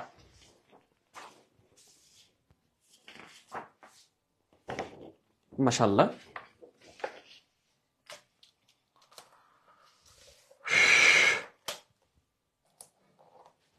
এবার কি বলেছে দেখেন, কোন সেটটি আইসোটোন? এটা বেশ কয়েকবার এসেছে, আইসোটোন দিয়ে 3-4টা বোর্ডে প্রশ্ন করেছে। আইসোটোন, আইসোটোন মানে কি? যারা নিউট্রন সংখ্যা সমান থাকে। তাহলে এটা থেকে এটা বাদ দিই, 36 থেকে 16 বাদ, তার মানে হবে আমাদের কত? 20 নাকি? 37 থেকে 17 বাদ, তাও হবে আমাদের কত? 20। 39 থেকে 19 বাদ, তাও আমাদের হবে কত? 20। হ্যাঁ, তাহলে এটাই আনসার। তার মানে নিউট্রন সংখ্যা সমান হতে হলেই সেটা কি হয়ে যায়? আমাদের আইসোটোন। তাহলে এই সেটটাই হচ্ছে আইসোটোনের। এটা দেখি আমরা 14 থেকে 7 বাদ দিলে কত আসবে? 7 আসবে। 16 থেকে 8 বাদ দিলে কত আসবে? 8 আসবে। তার মানে এখানে আসছে 7, এখানে আসছে 8। তার মানে ওইটা নিউট্রন সংখ্যা পরস্পরের সমান নয়, তাহলে এটাই হচ্ছে নিউট্রন সংখ্যাগুলো পরস্পরের সমান, তাই এটা হচ্ছে আইসোটোন। এবার কি বলেছে, কোন সেটটি আইসো ইলেকট্রন? আইসো ইলেকট্রন মানে কি? যাদের ইলেকট্রন সংখ্যা সমান থাকে তারা হচ্ছে পরস্পরের আইসোটোন। এখন আমরা একটু খেয়াল করে দেখি, সোডিয়াম প্লাস মানে কি? তার মধ্যে 10টা ইলেকট্রন আছে। ক্যালসিয়াম 2+, তার মানে তার মধ্যে আছে 18টা ইলেকট্রন। তার মানে এটা 10টা, এটা 18টা, একই রকম নয়। কে প্লাস, তার মানে তার মধ্যে আছে আমাদের 18টা ইলেকট্রন। ক্যালসিয়াম 2+, তার মধ্যে আছে 18টা ইলেকট্রন। স্ক্যান্ডিয়াম 3+, তার মধ্যে আছে 18টা ইলেকট্রন। তার মানে এই তিনটা সেট মিলিয়ে হচ্ছে আইসো ইলেকট্রন। এই তিনটারই হচ্ছে একই রকম ইলেকট্রন সংখ্যা। এবার দেখেন, কোন পরমাণু মডেল কক্ষপথ সম্পর্কে ধারণা দেন? খেয়াল করবেন মাই ডিয়ার স্টুডেন্ট, আমাদের এখানে কিন্তু দুটোই অপশন থাকবে, রাদারফোর্ডও থাকবে, বোরও থাকবে। বাট অনেক ছাত্রছাত্রী দাগাবে বোর, মাই ডিয়ার স্টুডেন্ট, কিন্তু সঠিক আনসার হচ্ছে রাদারফোর্ড। বোর পরবর্তীতে নিশ্চিত করেছিলেন যে আসলে বৃত্তাকার কক্ষপথ রয়েছে, কিন্তু কক্ষপথ সম্পর্কে ধারণা দিয়েছিলেন কে? অবশ্যই রাদারফোর্ড। তাই আমাকে খেয়াল রাখতে হবে কোন পরমাণু মডেল কক্ষপথ সম্পর্কে ধারণা দেয়, যে কক্ষপথ আছে, কক্ষপথ আছে, রাদারফোর্ড। আবার অপশনে কিন্তু বোর থাকবে, অনেক ছাত্রছাত্রী বোর দাগাবে। তখন ওই যে বোর পরমাণু মডেল অনুযায়ী কক্ষপথের সুস্পষ্ট ধারণা পাওয়া যায়। ধারণা দিয়েছিল কি? যে ইলেকট্রনগুলো অবস্থান করছে কক্ষপথে, অবস্থান করছে, রাদারফোর্ড ধারণা দিয়েছে, কিন্তু কিভাবে অবস্থান করছে, কক্ষপথের আকার কেমন হবে, আকৃতি কেমন হবে, সে সম্পর্কে স্পষ্ট ধারণা দিতে পারে না, এবং স্পষ্ট ধারণা দিয়েছিল কে?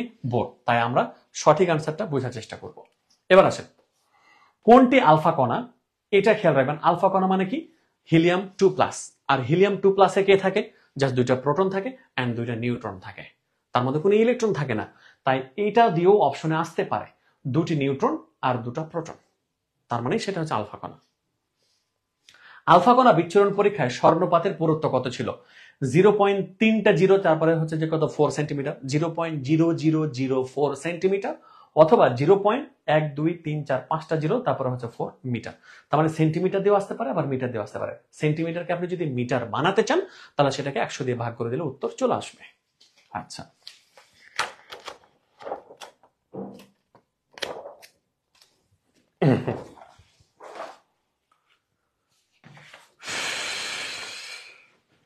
এগারো নম্বর এমসিকিউ গুলোর মধ্যে প্রবেশ করছি এবার। কোন কণার সাহায্যে রাদারফোর্ড বিচ্ছুরণ পরীক্ষা করেন? কোন কণার সাহায্যে? আলফা কণার সাহায্যে করেছিলেন। সবই শিখিয়ে দিয়েছি আপনাকে আপনাদের স্যারে, সবই শিখিয়ে দিয়েছি, চেষ্টা করেছি আমি আমার ছাত্রছাত্রীকে। দেখেন এবার, বিচ্ছুরণ পরীক্ষায় কোনটির প্রলেপ ব্যবহার করা হয়েছিল? জিঙ্ক সালফাইডের প্রলেপযুক্ত জিনিস ব্যবহার করা হয়েছিল, যে জিঙ্ক সালফাইড। নিউক্লিয়াস ধনাত্মক চার্জযুক্ত কোন বিজ্ঞানী প্রমাণ করেন? বিজ্ঞানী রাদারফোর্ডের মাধ্যমে বোঝা গেছিল যে নিউক্লিয়াসের মধ্যে এমন কেউ আছে যা আলফা কণাকে কি করছিল? বিকর্ষিত করছিল। আলফা কণা নিজে ধনাত্মক ছিল, তাই ধনাত্মক পরস্পরকে বিকর্ষণ করতে পারে। অবশ্যই তাহলে নিউক্লিয়াসের মধ্যে কে আছে? ধনাত্মক চার্জযুক্ত কেউ ছিল, এবং সেটা আবিষ্কার করেছে আমাদের বিজ্ঞানী রাদারফোর্ড।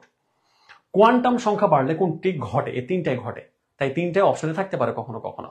কোয়ান্টাম সংখ্যা যদি বাড়ে, অর্থাৎ এন এর মান 1, এন এর মান 2, এন এর মান 1 হলে প্রথম শক্তি স্তর, 2 হলে দ্বিতীয় শক্তি স্তর, 3 হলে তৃতীয় শক্তি স্তর, এরকম না?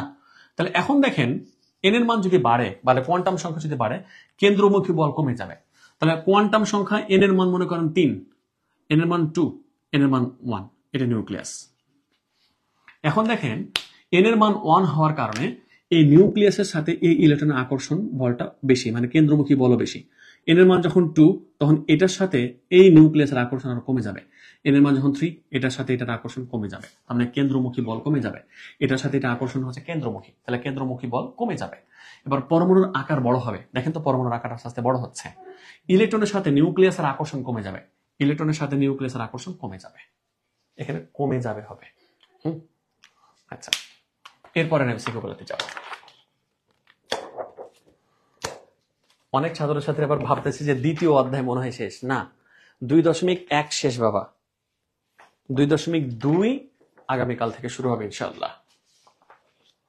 এবার আমার ছাত্রছাত্রীদের কাছে এই উত্তরটা আশা করছি আমি। 15 নম্বরটার, কোনটির ক্ষেত্রে বোর পরমাণু মডেল প্রযোজ্য? 15 নম্বরের উত্তরটা আপনারা করবেন একটু, দেখে আমার স্টুডেন্টরা কি বলে।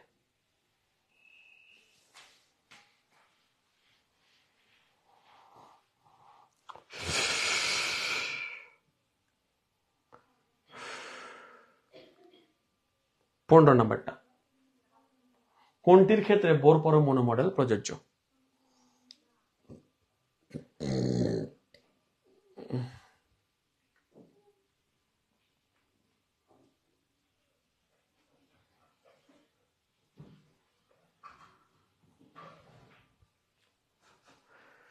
বাইজিদ তালুকদার বলেছে এ, মানে H+।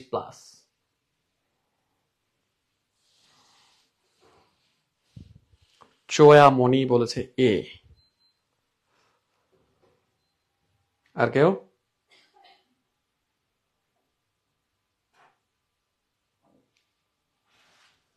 মাহি বলেছে যে খ, মানে 2। আসেন খেয়াল করবেন, বোর পরমাণু মডেল বলেছিল যে হাইড্রোজেন এবং হাইড্রোজেনের মতো যার ইলেকট্রন বিন্যাস তার ক্ষেত্রে প্রযোজ্য। তাহলে হাইড্রোজেন এবং হাইড্রোজেনের মতো কে কে ছিল বাবারা? হাইড্রোজেন ছিল, তারপরে হচ্ছে যে আপনি বলতে পারবেন হিলিয়াম প্লাস, লিথিয়াম 2+, তারপরে হচ্ছে বেরিলিয়াম 3+। এগুলো হচ্ছে হাইড্রোজেনের মতো। এটা হাইড্রোজেন আর এগুলো হাইড্রোজেনের মতো। হাইড্রোজেনের একটা ইলেকট্রন, এই যে একটা ইলেকট্রন। হিলিয়াম প্লাস মানে তার মধ্যে একটা ইলেকট্রন আছে, লিথিয়াম 2+ মানে তার মধ্যে একটা ইলেকট্রন আছে, বেরিলিয়াম 2+ মানে 3+ মানে কি তার মধ্যে একটা ইলেকট্রন আছে। দেখেন এখানে H+, তার মানে তার মধ্যে কোনো ইলেকট্রন নাই, তাহলে সেটা কখনোই করা সম্ভব নয়, হাইড্রোজেনের মতো নয়। হিলিয়াম 2+, তার মানে তার মধ্যে 2টা ইলেকট্রনই নাই। লিথিয়াম 3+, তার মানে তার মধ্যে 3টা ইলেকট্রনই নাই। হাইড্রোজেন, হিলিয়াম, লিথিয়াম, 3টা তার মোট ইলেকট্রন, 3টাই নাই। হিলিয়াম প্লাস, তাহলে হিলিয়াম প্লাস হবে কিনা দেখেন তো, এই যে হিলিয়াম প্লাস, তার মানে এই যে হিলিয়াম প্লাসের ক্ষেত্রে প্রযোজ্য। কোনটিতে বর্ণালী ব্যাখ্যা সম্ভব? তাহলে হাইড্রোজেন পরমাণুর বর্ণালী ব্যাখ্যা করা সম্ভব। তো হাইড্রোজেন পরমাণু না হলেও হাইড্রোজেনের মতগুলো সম্ভব। তার মানে এটার সম্ভব, এটারও সম্ভব। তাহলে দেখি আমরা H প্লাস আছে, তার মানে এটা সম্ভব নয়। হিলিয়াম 2 প্লাস সম্ভব নয়। লিথিয়াম 2 প্লাস সম্ভব, সম্ভব, সম্ভব। লিথিয়াম 2 প্লাস মানে কি? সে হাইড্রোজেনের মতো দেখতে। লিথিয়াম 2 প্লাস মানে কি? হাইড্রোজেনের মতো দেখতে। তাহলে অবশ্যই সেটা বর্ণালী ব্যাখ্যা করা সম্ভব। এবার প্লাঙ্ক ধ্রুবকের মান কত? 6.624। এটা একটু লাগবে, আমি একটু লিখে রাখি। 6.624 into 10 to the power minus 34 joule second. 6.624 into 10 to the minus 34। এবার স্বাভাবিক অবস্থায় হাইড্রোজেনের ইলেকট্রনের কৌণিক ভরবেগ কত? তাহলে আমরা জানি কৌণিক ভরবেগ সমান কি? mvr equal to nh divided by 2 পাই। স্বাভাবিক অবস্থায় বলতে বোঝানো হয় মানে কি? তার প্রথম শক্তি স্তরে সে আছে, তার মানে এখানে প্রথম শক্তি স্তরে আছে। তাহলে n এর মান কি হয়ে গেল? 1 ইন্টু h মানে প্লাঙ্ক ধ্রুবক, তাহলে প্লাঙ্ক ধ্রুবকের মান বসে যাবে 6.626, মান বসে দিবেন 2 ইন্টু 3.1416, ভাগ করে দিবেন, মান চলে আসবে এই মানটা। এবার বোরনের শেষ ইলেকট্রনের কৌণিক ভরবেগ কত? বোরনের, তাহলে বোরনের ক্ষেত্রে বলেছে আমাকে, তাই না? তাহলে বোরনের আবার অপশন দেওয়া আছে এখানে। তাহলে বোরন মানে কি? Hydrogen, helium, lithium, beryllium, boron. তার মানে n এর মান কত হবে? 5। নো, আমি 5 বলতেছি কেন? তাহলে প্রথম শক্তি স্তরে যার 2টা ইলেকট্রন, আর দ্বিতীয় শক্তি স্তরে মানে কি? তার 3টা electron. Hydrogen, helium, lithium, beryllium, boron, মোট 5টা ইলেকট্রন, 2টা 3টা 5টা। তার মানে 2 নাম্বার কক্ষপথের ক্ষেত্রে যে কোনো একটা ইলেকট্রনের কৌণিক ভরবেগ বের করতে পারলেই হলো। তার মানে এখানে n এর মান কত হবে? 2। n এর মান এখানে 2, আর h মানে তো প্লাঙ্ক ধ্রুবক। এবার এখন আমরা দেখি h কে কিন্তু তারা রেখে দিয়েছে, দেখেছেন? h রেখে দিয়েছে। সুতরাং আমরা n এর মান কত বসাবো? n এর মান 2 বসালাম, h বসালাম, নিচে হলো কত? 2, তারপরে পাই। এবার একটু এখানে 2 কাটা যাবে, তার মানে h ডিভাইডেড বাই কত? পাই। এটা হচ্ছে answer. h divided by pi, এই যে h divided by pi answer. এরপরে যাব আমরা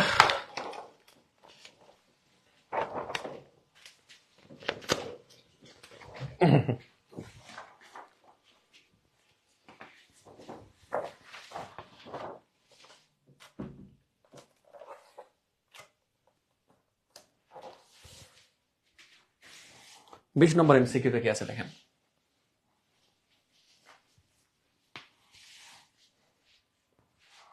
কক্ষপথে ইলেকট্রন ধারণ ক্ষমতা সূত্র কোনটি? 2n²।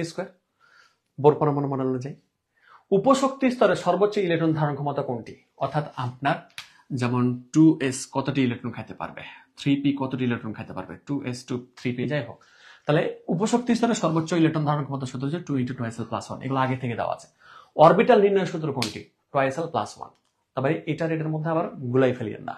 তাহলে এটা হচ্ছে 2 × 2s+1, এটা হচ্ছে 12+1। এই সূত্রগুলো একটু ভালো করে মনে রাখবেন। তৃতীয় শক্তি স্তরে উপশক্তি স্তর কতটি? তৃতীয় শক্তি স্তর উপশক্তি স্তর হচ্ছে 3টি। বাট এই জিনিসটা আমি রয়্যাল গাইডে দেখলাম, তারা দিয়েছেন 9টি। বাট আমার কাছে এটা 100% ভুল। কেন? আমার কাছে কেন? সবার কাছে ভুল। তো তৃতীয় শক্তি স্তর উপশক্তি স্তর 3টি, বাট তৃতীয় শক্তি স্তরে অরবিটাল সংখ্যা কতটি? অরবিটাল সংখ্যা যদি আমরা বলি তাহলে সেক্ষেত্রে আসবে কতটি? 9টি। তৃতীয় শক্তি স্তর কেন 9টি আসবে? এবার আসেন আপনারা মাই ডিয়ার স্টুডেন্ট, অরবিটাল সংখ্যা নির্ণয় করার জন্য সূত্র কিন্তু আপনি সরাসরি লিখতে পারবেন যে n²। প্রথম শক্তি স্তরের অরবিটাল কতটি? তাহলে 1 এর উপর স্কয়ার, n এর মান 1, তার মানে 1টি। দ্বিতীয় শক্তি স্তরে তার মানে কতটি আসবে? 4টি।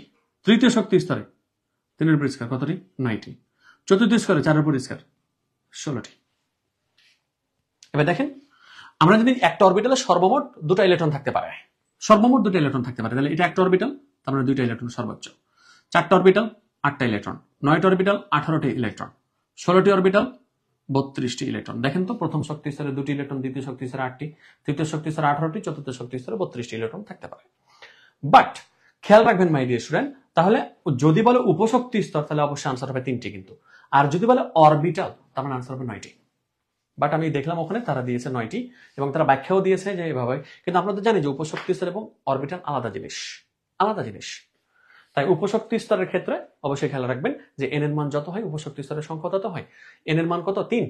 n এর মান যদি 3 হয় তাহলে উপশক্তি স্তরের মানও 3 আসবে। n এর মান 4 হলে উপশক্তি স্তরের মান 4টাই আসবে। এবার আসেন, ষষ্ঠ শক্তি স্তরে ইলেকট্রন সংখ্যা কতটি হবে? 72টি। শক্তি স্তরে ইলেকট্রন ধারণ ক্ষমতা তার মানে 2n²। তাহলে 2 ইন্টু ষষ্ঠ 6 কত হবে 36, 36 জন্য 72 আনসার।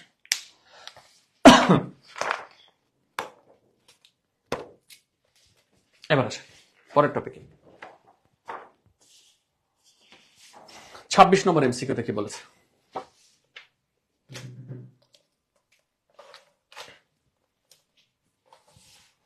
একটি অরবিটালের সর্বোচ্চ ইলেকট্রন কতটি থাকে? 2টি। এটা আমরা শিখে আসছি। এল এর মান 2 হলে সর্বোচ্চ ইলেকট্রন ধারণ ক্ষমতা কত? 10। আমরা জানি যে সর্বোচ্চ ইলেকট্রন ধারণ ক্ষমতা আসলে প্রকাশ করে যে 2 ইন্টু টুয়াইস এল প্লাস হচ্ছে 1। এটা তো সর্বোচ্চ ইলেকট্রন ধারণ ক্ষমতা সূত্র। এল এর মান 2, তাহলে এখানে 2 যদি হয় তাহলে 2 দুগুণে কত হবে 4, 4 রেখে 5, 5 দুগুণে কত হবে 10। আনসার শেষ। এল এর মান 2 হলে এম এর মান কত? আমরা জানি এল এর মান যখন 2 হয় তখন এম এর মান হয় যে কত? 0, তারপরে +1, +2, -1, -2, 1 2 3 4 5টি হয়, 5টি। এফ এর জন্য এল এর মান কত? SPDF, SPDF 0 1 2 3। এস এর জন্য 0, পি এর জন্য 1, ডি এর জন্য 2, এফ এর জন্য 3। আচ্ছা 3। কোন অরবিটালের শক্তি সর্বাধিক? 3p, 2d, 4s। 2d তে কিন্তু সম্ভব নয়, 2d সম্ভব নয়। তাহলে 3p, 4s and 3f। তাহলে এখন দেখি আমরা কোনটা শক্তি সর্বাধিক। আমরা জাস্ট অপশনে দিয়ে দিলে এরকম করে মনে করেন। আমরা এখন বের করছি, দেখেন যে 3p, তাহলে n প্লাস l, তাহলে 3 প্লাস p আছে, তার মানে হচ্ছে 1, তার মানে কত 4। দুনিয়াতে 2d কখনো সম্ভব নয়, তার মানে এটা কোনো ধরনের গণনাতে রাখা যাবে না। 3s, 3p, 3d, তার মানে এটাকে আমরা গণনা রাখতে পারবো না। 3f কখনো দুনিয়াতে সম্ভব নয়। 4s, তার মানে এখানে হবে কত n প্লাস l, তার মানে 4 প্লাস আছে কত 0, তার মানে হচ্ছে কত 4। তার মানে কোনটি শক্তি সর্বাধিক? তাহলে অবশ্যই আনসার হবে 4s। আনসার হবে 4s। কেন? তখন n এর মান কম হলে আর n এর মান বেশি হলে, আমরা পার্থক্য একটু আগে ক্লিয়ার করে আসছিলাম, n এর মান কম হলে তার শক্তি কম। দুটোটি কিন্তু 4 আসছে, বাট তারপরও এটা যেহেতু আমাদের n প্লাস l এর মান, এর ক্ষেত্রে n এর মান কম, তাই তার শক্তি কম হবে, n এর মান বেশি, শক্তি বেশি। দেখেন খুবই চমৎকার জিনিসগুলো। এবার 4f এর n প্লাস l এর মান কত? 4f, তাহলে যে n প্লাস l, 4 আছে n এর মান প্লাস l এর মান, এর মান 3, 4 হাজারে কত 7। দেখেন এগুলো এমসিকিউতে আসছে। আমার ছাত্রছাত্রীরা ভালো করে একটু পড়েন, সমাধান করেন, এগুলো কমন পাবেন ইনশাআল্লাহ। ওকে, ফাইনালি আমরা চলে আসছি লাস্ট এমসিকিউ এর পৃষ্ঠাকে নিয়ে। এবার চলো, আহ্বান নীতিকে কোনটি মেনে চলে? আহ্বান নীতি কোনটা মেনে চলবে? আমরা জানি যে কি নিম্ন শক্তি সম্পন্ন উপশক্তি স্তর থেকে উচ্চ শক্তি সম্পন্ন হবে। দেখি আমরা 5s গ্রেটার দেন 4p, তাহলে আমরা জানি 4s, 4p, 4d, তার মানে এটা ঠিক নাই। 3s, 3p, 3d, এই যে দেখেন এটা ঠিক আছে। 3s greater than 3p, 3p greater than হচ্ছে যে কি আবার 3d। 3s এর n মানে 3s হচ্ছে যে কি কম শক্তি সম্পন্ন, 3s, 3p, 3d, তার মানে এটা তো আমাদের গ্রেটার দেন দিয়ে হবে না, এটা লেস দেন দিয়ে হবে। এটা আমাদের আরেকটা অপশন দিয়ে দিচ্ছি আমি গ নাম্বারে। 3s লেস দেন হচ্ছে কত 3p, লেস দেন হচ্ছে কত 3d। অর্থাৎ 3s এর শক্তি সবচেয়ে কম, তারপর আবার তার চাইতে বেশি আর একটু 3p, তারপর আর একটু বেশি হচ্ছে কি 3d। হ্যাঁ হ্যাঁ ঠিক আছে। তারপরে হুন্ডের নীতি কোনটির ক্ষেত্রে প্রযোজ্য নয়? এস অরবিটালের জন্য তার কোনো ধরনের নীতি প্রযোজ্য ছিল না, তাহলে এস আনসার। কোনটির ক্ষেত্রে হুন্ডের নীতি প্রযোজ্য? Sodium, helium, oxygen, beryllium. আমরা ইলেকট্রন বিন্যাস করি একটু। Sodium 1s2, 2s2, 2p6, 3s1। তারপরে আছে কি আমাদের হিলিয়াম 1s2, তারপরে আছে অক্সিজেন 8, তার মানে 1s2, 2s2, 2p4। আমরা উত্তর পেয়ে গেছি, এই যে পি। সর্বশেষ ইলেকট্রনটা যদি এস এ প্রবেশ করে তাহলে সেটা হুন্ডের নীতি মেনে চলে না। আর সর্বশেষ ইলেকট্রনটা যদি পি তে প্রবেশ করে অথবা ডি তে অথবা এফ এ প্রবেশ করে তাহলে সেটা হুন্ডের নীতি মানে। তাহলে আমরা পেয়ে গেছি যে সর্বশেষ ইলেকট্রন অক্সিজেনের ক্ষেত্রে কি করেছে, লাস্টে প্রবেশ করেছে, তার মানে এটাই হুন্ডের নীতি মানে। বেরিলিয়ামের ক্ষেত্রে 1s2, 2s2 হয়। Hydrogen, helium, lithium, beryllium. তার মানে এটাও হুন্ডি নীতি মানে না। আচ্ছা, এরপরে একটি পরমাণুতে দুটি ইলেকট্রনের সর্বোচ্চ কোয়ান্টাম সংখ্যার মান একই রকম কয়টি? 3টা হতে পারে। আমরা আমাদের মোট কথা দুইটা ইলেকট্রন বা মোট কথা 4টা কোয়ান্টাম সংখ্যা আছে। 4টা কোয়ান্টাম সংখ্যার মধ্যে 3টা কোয়ান্টাম সংখ্যা সর্বোচ্চ একই সমান হতে পারে, সর্বোচ্চ একই সমান হতে পারে। বাট চতুর্থ নাম্বার স্পিন কোয়ান্টাম সংখ্যা যেটা, একটা হয় প্লাস আর একটা হয় মাইনাস, সেটা জীবনও একই হবে না। তাহলে সর্বোচ্চ কতটি সমান মান হতে পারে? 3টি সমান মান হতে পারে, কিন্তু লাস্টের জীবনে হবে না। Fe2 প্লাসে ডি অরবিটালে ইলেকট্রন সংখ্যা কতটি? 6টি। একটু আগে যেটা আমার ছাত্রছাত্রীকে দেখাইলাম। দেখেন মাই ডিয়ার স্টুডেন্ট, যে এমসিকিউটি আপনাদেরকে করালাম সেই এমসিকিউটি ছাড়াও রিডবার্ড ধ্রুবকের কয়েকটা যে অঙ্ক করাবো এখন সৃজনশীলে, সেগুলো আপনারা প্র্যাকটিস করবেন। দেখবেন এই অধ্যায়ের এমসিকিউ সিকিউ আপনি অলরেডি কমন পেয়ে গেছেন। আচ্ছা, এরপরে আমরা তাহলে চলে যাব আমাদের প্রশ্নতে, যে আসলে আমরা কমন নিতে পারবো নাকি পারবো না। আপনাদের কি তাহলে ভরসা যেগুলো দিয়েছি সেগুলো কি মিথ্যা ভরসা নাকি সত্য ভরসা? আমি একেবারে আপডেটেড প্রশ্নগুলো দিচ্ছি। আপডেটেড প্রশ্ন কি? 23 সালের আপডেটেড প্রশ্ন, মানে যেটা কঠিন হওয়ার চান্স বেশি, বাট কঠিন হলো আমরা সেই সমস্ত জিনিসগুলো সমাধান করে আসছি। চলেন এবার আমরা সেগুলো সমাধান করতে চাই।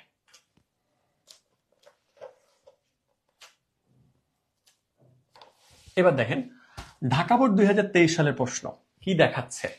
নিউক্লিয়াস প্রথম শক্তি স্তর, দ্বিতীয়, তৃতীয়, চতুর্থ, পঞ্চম।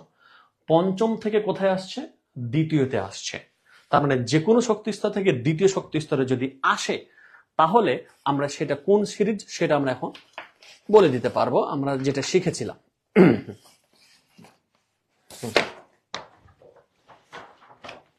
যে কোনো শক্তি স্তর থেকে দ্বিতীয় শক্তি স্তর, এই যে কোনো শক্তি স্তর থেকে দ্বিতীয় শক্তি স্তর মানে বামার সিরিজ। তার মানে এটা দৃশ্যমান আলো তরঙ্গ দৈর্ঘ্য বের হবে 380 থেকে 480-র মধ্যে তার তরঙ্গ দৈর্ঘ্যটা পাওয়া সম্ভব।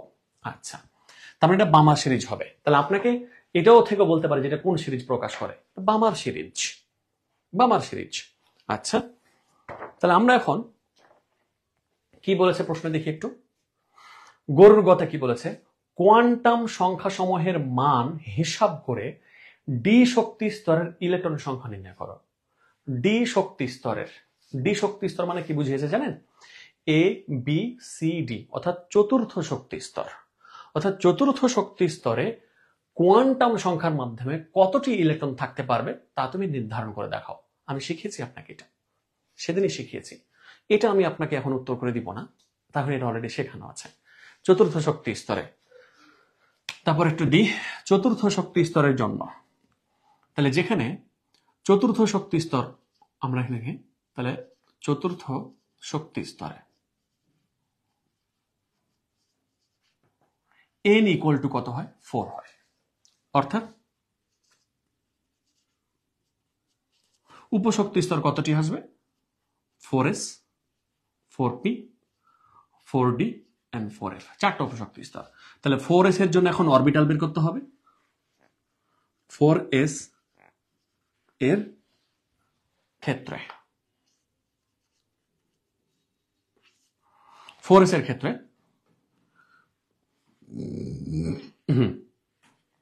4s এর ক্ষেত্রে আমাদের জাস্ট অরবিটাল বের করলেই হয়ে যাবে।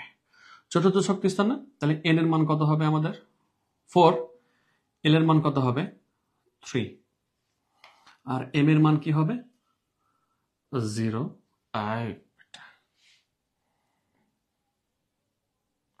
4s, 4s এর ক্ষেত্রে n এর মান 4,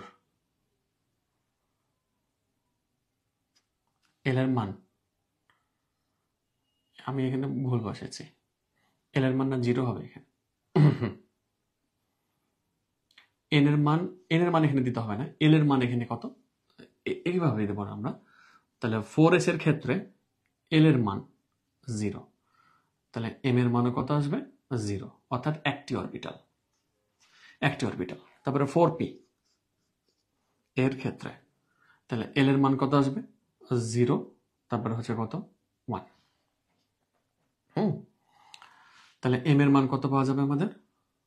0, তারপরে +1, তারপরে -1, তার মানে 3টি অরবিটাল, এই যে 3টি, তারপরে 4d, কয়টা? 5টা আসবে, আর 4f কয়টা আসবে জি? 7টা আসবে। তাহলে 7 5 12, 13 14 15 16, 16 দিনে কত আসবে? 32টি ইলেকট্রন। এভাবে আপনাদেরকে শেখানো হয়েছিল। তবে এটা আমি এখন বিস্তারিত দিলাম না, কারণ আমরা বিস্তারিত আলোচনা করে আসছি। তার মানে যে কোনো শক্তি স্তরে কোয়ান্টাম সংখ্যার সাহায্যে ইলেকট্রন সংখ্যা কতটি থাকবে সেটা আপনাকে বের করতে বলবে। আর কোয়ান্টাম সংখ্যার সাহায্য মানেই হচ্ছে যে আপনাকে ওই যে অরবিটাল দিয়ে উত্তরটা বের করতে হবে, যেটা আমরা শিখে আসছি। এই আলোচনার মুখ্য বিষয় ছিল এখন এটা, ইলেকট্রনটির ধাপান্তরে সৃষ্ট বর্ণালী কিরূপ হবে গাণিতিক ব্যাখ্যা দাও। খেয়াল রাখতে হবে এই কথাটা, যদি কখনো মিটার থাকে সেটাকে ন্যানোমিটারে নিয়ে যেতে চাই, মিটার গুণিত 10⁹ সমান ন্যানোমিটার হয়ে যাবে। আর ন্যানোমিটারকে যদি মিটার নিয়ে আসতে চাই, মিটার গুণিত 10⁻⁹। তাহলে এই দুইটা কথা ভালো করে খেয়াল রাখতে পারেন। আপনারা জানেন যে আমরা ন্যানো এর পাওয়ার কত, আপনি মোট কথা ন্যানো মোট কথা মিটারকে ন্যানোমিটারে নিয়ে যাবেন, তার মানে গুণ করতে হবে 10⁹ দিয়ে। এবার ন্যানোমিটারকে মিটার নিয়ে আসবেন, গুণ করতে হবে 10⁻⁹। বা আপনি যদি ভাগ করেন 10⁹ দ্বারা, একই কথা, তখন ভাগ করা মানে 10⁻⁹ হয়ে যাওয়া। আচ্ছা, তাহলে এখন আসেন মাই ডিয়ার স্টুডেন্ট, তো এখন আমরা এটা ইলেকট্রন এখান থেকে এখানে আসছে, তার মানে এটা হচ্ছে কি আমাদের কোন সিরিজ আমরা দেখলাম? বামার সিরিজ। বামার সিরিজ অনুযায়ী এখন আমাকে কি বের করতে হবে? তরঙ্গ দৈর্ঘ্যের মানটা বের করতে হবে। তরঙ্গ দৈর্ঘ্যের মান সমান 1/λ, এই যে 1/λ ইকুয়াল টু রিডবার্গ ধ্রুবক,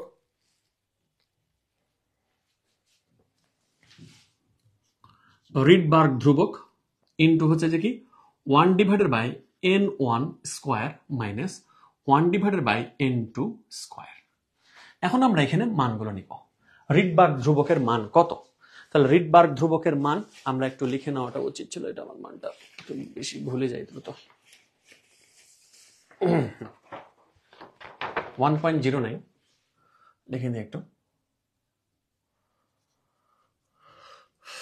1.09 678 into 10⁻7 m ইনভার্স 1। আচ্ছা, যাক নিয়ে নিচ্ছি আমরা, বাস। আসেন এবার, তাহলে আর এইচ এর মান তো আমরা থাকলো, n1 এর মান, তাহলে আমরা এখানে ক্ষেত্রে যে কোনো শক্তি স্তর থেকে দ্বিতীয় শক্তি স্তরে আসছে, তাহলে যে n1 এর মান যেটা, সেটা হয়ে গেল কত? 2। আর n2 এর মান কত নাম্বার থেকে আসছে? 1 2 3 4 5 থেকে আসছে। n2 এর মান কত হয়ে গেল? 5। এখন আমরা মান বসাবো রিডবার্গ ধ্রুবকের মান 1.09 678 into 10⁻7, 1/n1, 1/n এর মান 2, তাহলে n1 এর উপর স্কোয়ার, 2 এর উপর স্কোয়ার মানে কত? 4, মাইনাস 1/n2 5, তাহলে 5 5 কত আসবে? 25। এবার আমরা একটা কাজ করব, এখানে আমরা লসাগু টানবো, লসাগু টেনে তারপরে দেখাবো। তো আমরা একবারই কাজ করতে পারি, যেহেতু গুণ অবস্থাতে আছে, তাহলে এই মানটা ক্যালকুলেটর আগে নিয়ে ফেলবো আমরা, যে ক্যালকুলেটরে কত মান দিচ্ছে। আপনি যদি ক্যালকুলেটরে সরাসরি করে ফেলেন কোনো সমস্যা নাই, অর্থাৎ 1/4 মাইনাস এই যে 1/4, হ্যাঁ, তারপর হচ্ছে যে মাইনাস ব্র্যাকেটের মধ্যে রাখবো আমরা এগুলা 1/25, 1/25। আমরা যে মানটা পেয়েছি সেটা নর্মালে নিয়ে যাবো একটু, 3 আছে নর্মাল, বাস 0.21 আসছে, এটুকুর মান 0.21, তাহলে ওটার সাথে রিডবার্গ ধ্রুবকের মানটা কি হবে? গুণ হবে। তাহলে যে গুণিত 1.09 গুণিত 1, তবে আমি একটু বলবো যে ব্র্যাকেট ইউজ করবেন, আবারও ব্র্যাকেট নিলাম আমরা 1.09 678 ইন্টু 10⁻7, আবার ব্র্যাকেট। আমরা যে মানটা পেয়েছি সেটা অনেক বড় মান, দ্যাটস নো প্রবলেম। আমরা যে মানটা আমরা পাইছি সেটা হচ্ছে 1/λ এর মান, তার মানে আমরা এখান থেকে বলতে পারবো যে বা 1/λ এটা, বা 1/λ ইকুয়াল টু 2303238। তাহলে 1/λ মান এটা, তাহলে ল্যামডার মান কি আসবে? তাহলে যে বা ল্যামডা ইকুয়াল টু, তাহলে এটা এর নিচে তো 1 আছে, তাহলে 1 ডিভাইডেড বাই এই মানটা, তাহলে যে 1 ভাগ 2303 2303 238 238।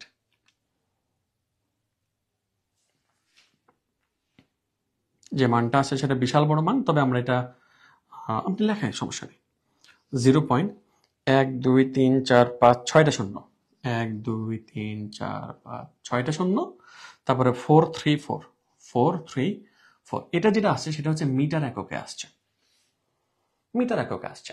এখন আমরা এটাকে কিসে নিয়ে যাব বলেছিলাম? ন্যানোমিটারে যদি নিয়ে যেতে চান, যদি আপনি ন্যানোমিটারে নিতে চান তাহলে এটা গুণিত 10⁹, তাহলে যে গুণিত 10⁹, এটা হচ্ছে 434.1713709 সবগুলোই দিয়ে দিলাম ন্যানোমিটার। এটাই হচ্ছে আনসার। এবার দেখেন 434টা আসলে কিসের ছিল? 434 ছিল আমাদের দৃশ্যমান আলো। আপনি দেখেন একটু বাম্বা সিরিজের ক্ষেত্রে যে মানগুলো ছিল একটু খেয়াল করে দেখেন। বাম্বা সিরিজের ক্ষেত্রে 380 থেকে 780, এটা মান আসছে 434 ন্যানোমিটার। তার মানে এটা হচ্ছে দৃশ্যমান আলো। তাহলে আমাকে এখন বলতে হবে যে এটা হচ্ছে দৃশ্যমান আলো। আমি আশা করি আমার ছাত্রছাত্রীকে একেবারে ফুলি এই জিনিসটা বোঝাতে সক্ষম হয়েছি। আচ্ছা, এখন দেখেন মাই ডিয়ার স্টুডেন্ট, এই একই প্রশ্নকে আপনার কিভাবে দিবে?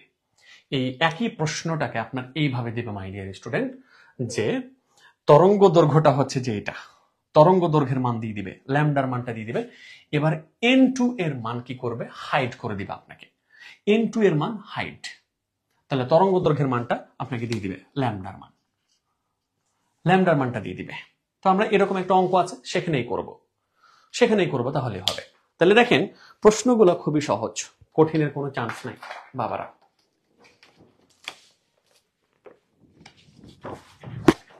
চলেন এবার আমাদের প্রশ্ন একটু কঠিন হয় যেটা, সেটা হচ্ছে রাজশাহী বোর্ডের। তো রাজশাহী বোর্ডের প্রশ্নকে আমরা এখন একটু বিশ্লেষণ করি। রাজশাহী বোর্ড গতানুগতিক জিনিসের বাইরে গিয়ে ওরা প্রশ্ন করতে পছন্দ করে। তো চলেন রাজশাহী বোর্ডের কাছে যাই, তারা কি বলতে চাচ্ছে আমাদেরকে। এই হচ্ছে রাজশাহী বোর্ডের প্রশ্ন।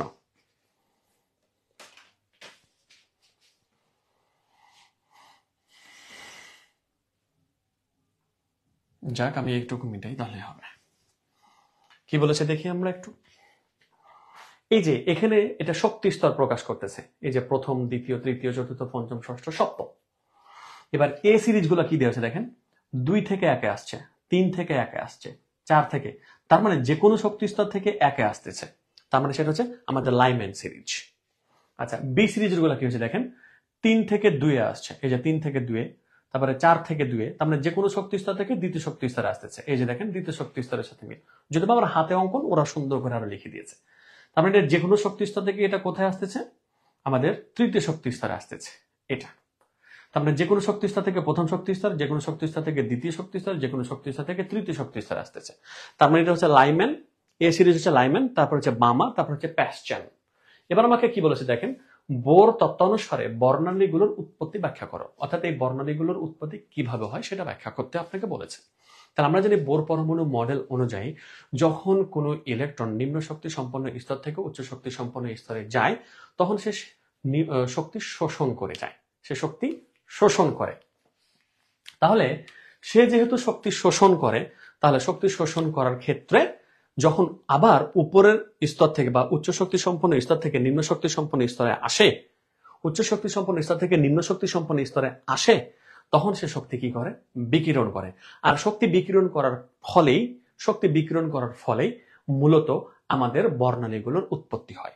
আর এই বর্ণালীর মাধ্যমে একটা পরমাণুর মৌলিকত্ব সম্পর্কে ধারণা পাওয়া যায়। মৌলিকত্ব বলতে কোনটা? যে একটা পরমাণুর পারমাণবিক বর্ণালী এক এক রকম হয়। তাহলে আপনি আরেকটু ব্যাখ্যা দিতে পারেন যে লাইম্যান সিরিজের, বামার সিরিজের এগুলো কাহিনীগুলো একটু বর্ণনা দিবেন। উত্তর শেষ। ঘোড়ার ঘতে কি বলেছে দেখেন, উদ্দীপকের বি সিরিজের সবগুলো রেখা দৃশ্যমান হবে কিনা গাণিতিকভাবে বলো।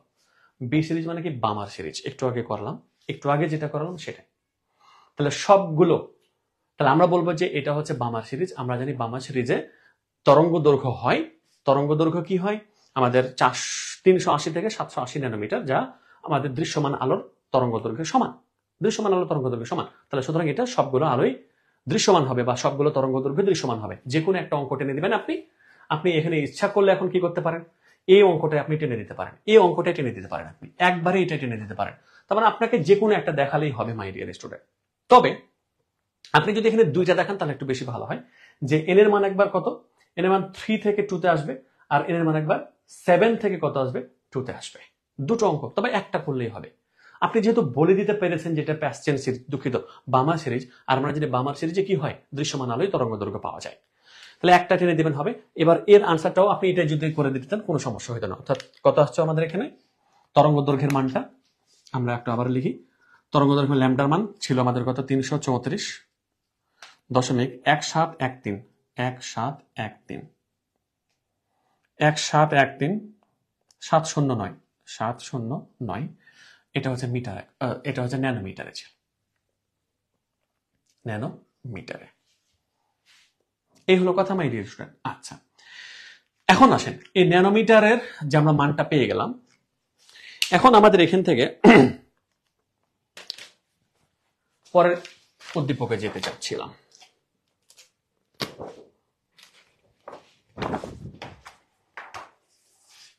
পরের একটা প্রশ্ন দেখি, কুমিল্লা বোর্ড 23 কি বলতে চাচ্ছে আমাদেরকে।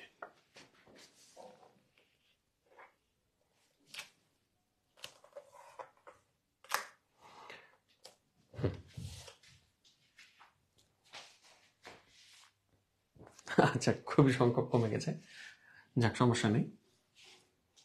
কি বলেছে দেখেন, বলছে হাইড্রোজেনের পারমাণবিক বর্ণালীর প্যাসচেন সিরিজ। তাহলে প্যাসচেন সিরিজ মানে N1 এর মান হবে 3, অর্থাৎ যে কোনো শক্তি স্তর থেকে সে 3 নম্বর শক্তি স্তরে আসবে। প্যাসচেন সিরিজ, তারপরে x দেওয়া আছে, 2+ দেওয়া আছে আবার, মানে x একটা মৌল যার চার্জ দেওয়া আছে 2+, বাট এখানে আবার দিয়েছে n-1 d10, n এর মান 4, n এর মান কত আবার 4, তাহলে n এর মান যেহেতু 4, তার মানে এখানে কি আসবে 3d10, 4 - 1 মানে 3d10, তাহলে 3d10 পর্যন্ত আপনাকে কি করতে হবে, ইলেকট্রন বিন্যাস করতে হবে। তাহলে 3d10 কার হয়, জিঙ্কেরই হয়। 3d10 কার হয়, জিঙ্ক। তবে আমরা এটা পরে যাচ্ছি। এবার কি বলতেছে দেখেন, এই যে 1 নং অনুসারে কোন রেখার তরঙ্গ দৈর্ঘ্য দেওয়া আছে দেখেছেন। এবার তাহলে ইলেকট্রনটি কোন শক্তি স্তর থেকে ধাপান্বিত হলো, কোন শক্তি স্তর থেকে আসলো, তার মানে n2 এর মান চেয়েছে আপনার কাছে। তাহলে n2 এর মান আপনার কাছে চেয়েছে। এবার n2 = হোয়াট, বাট ল্যামডার মান আপনার কাছে দেওয়া আছে। ল্যামডার মান দেওয়া আছে কত, 1875, এই যে 1875.62 ন্যানোমিটার। কিন্তু আমরা ন্যানোমিটারের মান রাখতে পারবো না, কেন? কারণ আমাদের মান সবসময় মিটারে নিয়েই আমাকে এই আসল সূত্রতে বসাতে হবে, আসল সূত্রতে। তাহলে ন্যানোমিটারকে মিটারে যদি বানাতে চাই তাহলে গুণ করে দেবো আমরা 10⁻⁹। তাহলে যে 1875.62 গুণিত হয়ে গেল যে কত, 10⁻⁹, অথবা আপনি ভাগ করে দিতে পারেন 10⁹ দ্বারা। তাহলে গুণিত করে দেন আপনি যে কত, 10⁻⁻, হচ্ছে কত, 9। এবার হয়ে গেল এটা মিটার। হ্যাঁ, আর একটু সুন্দর করে মানটা লেখেন তাহলে একটু ভালো লাগবে দেখে। 1875, তাহলে যে 1875.62 গুণিত 10⁻⁹। আমরা এটাকে বৈজ্ঞানিক পদ্ধতিতে নিয়ে যাই। 1.875,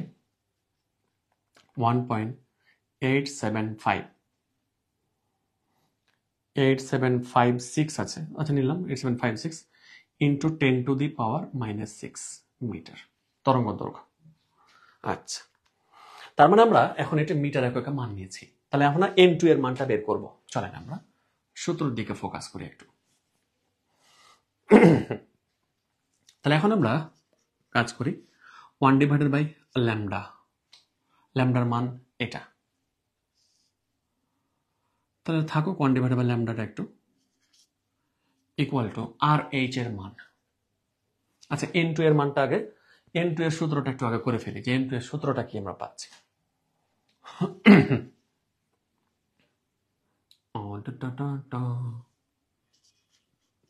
মান তো বসাতেই হবে, তাছাড়া তো উপায় নাই। n1 এর মান হচ্ছে যে কত, আমাদের এটা ছিল যে কি past chain সিরিজ, তাহলে n এর মান 3। তাহলে n এর মান 3 বসায় আমরা আগে কাজটুকু করি। তাহলে 1 ডিভাইডেড বাই হচ্ছে কি ল্যামডা থাকলো ইকুয়াল টু আর এইচ থেকে গেল ইন্টু 1 ডিভাইডেড বাই 3, 3 এর উপরে মানে কত 9, 1 divided by 9 minus 1 divided by n2 এর উপর হোল স্কয়ার থেকে গেছে, বা তাহলে 1 ডিভাইডেড বাই এটা হলো আমাদের কি ল্যামডা ইকুয়াল টু, তাহলে আর এইচটা এর দুটোর সাথেই আছে, তাহলে আর এইচ থাকা মানে কি এটা গুণ অবস্থাতে আছে, তাহলে আর এইচ ইন্টু হচ্ছে কত 1, আমরা একটু কাজ করি, আর এইচ থাকলো এবার 9 ইন্টু n2 এর উপর হোল স্কয়ার, এটা হচ্ছে লসাগু, তাহলে 9 এর কাটা যাবে n2 এর উপর হোল স্কয়ার, তাহলে n2 এর উপর হোল স্কয়ার মাইনাস n2 এর উপর হোল স্কয়ার 9 থাকলো এখানে 9। এই হলো আমাদের কাহিনীটা, বা তাহলে এখন আর এইচ তো উপরের সাথেই আছে, তাহলে 1 ডিভাইডেড বাই ল্যামডা থাকলো ইকুয়াল টু, তাহলে এখন এই যে আর এইচ ইন্টু হয়ে গেল কত n2 এর উপর হোল স্কয়ার মাইনাস হচ্ছে 9, হ্যাঁ, ডিভাইডেড বাই হচ্ছে কত 9 ইন্টু n2 এর উপর হোল স্কয়ার, তার মানে এটার সাথে এটা গুণ, আবার এটার সাথে এটা গুণ, তাহলে n2 এর উপর হোল স্কয়ার দুইটা আছে, 9 ইন্টু হোল স্কয়ার দিয়ে দিলাম, এটা আমরা যাক 9 ইন্টু হোল স্কয়ার, তাহলে এখানে থাকলো 9 n2 whole square equal to lambda এর সাথে এই যে lambda into R H Rydberg ধ্রুবক এর সাথে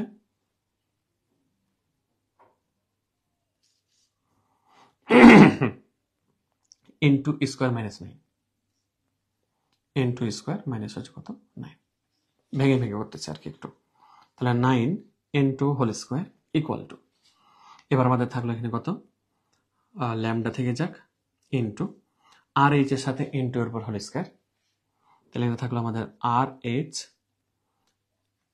ইন্টু হোল স্কয়ার মাইনাস হচ্ছে আর এইচ 9, আর এইচ 9, তাহলে 9 into whole square equal to lambda থাকলো, তারপরে আর এইচ ল্যামডা দ্বারা গুণ করে ফেলি একবারে, তারপরে আমাকে তো লাগবে যে এখানে কার আমার n2 তো লাগবে এখানে আমাদের, তাহলে আমাদের lambda R H into whole square minus lambda R H 9। এখন আমরা কাজ করি, তাহলে 9 ইন্টু হোল স্কয়ার এটাকে আমরা এদিকে টেনে নেব, তাহলে যে 9 ইন্টু হোল স্কয়ার মাইনাস এবার lambda R H into whole square, lambda R H into whole square আবার ওই পাশে থাকলো আমাদের কত minus lambda R H 9, minus lambda R H 9। এবার এখান থেকে আমাদের কমন যাচ্ছে কি n2 হোল স্কয়ার কমন, তাহলে যে n2 হোল স্কয়ার কমন নেব আমরা, আমাদের পাবো এখানে কত আমাদের 9 minus lambda R H lambda R H 9 minus lambda R H equal হচ্ছে কত মাইনাস ল্যামডা আর এইচ তারপর হচ্ছে 9, তাহলে যে আমাদের n2 whole square equal to যেটা থাকবে minus lambda R H 9 divided by হয়ে যাবে কত 9 মাইনাস ল্যামডা আর এইচ। এখন আমরা এখানে মান বসাবো, মান বসালে উত্তর আমরা n2 এর মান মানে হোল স্কয়ার দিয়ে আসবে, তখন রুট করে দিলে উত্তর মানটা আমাদের চলে আসবে মাই ডিয়ার স্টুডেন্ট। আচ্ছা আর আছে পড়ে স্টুডেন্ট, আচ্ছা যাক, মানে এখানে মানগুলো বসায় দিলেই তারপর আপনি একটা মান পাবেন, এবার ওই মানটাকে রুট করে দিতে হবে, তাহলে উত্তর চলে আসবে। এই হলো আমাদের কাহিনী। এরপরে আমাদের ঘোড়ার ঘতে কি বলেছে দেখেন, যে 2 নং মৌলটির সর্বশেষ শক্তি স্তরে, তাহলে 2 নং মৌলটা, তাহলে 2 নং মৌলটা মানে কোনটা? এই যে 2 নং মৌল, এটা।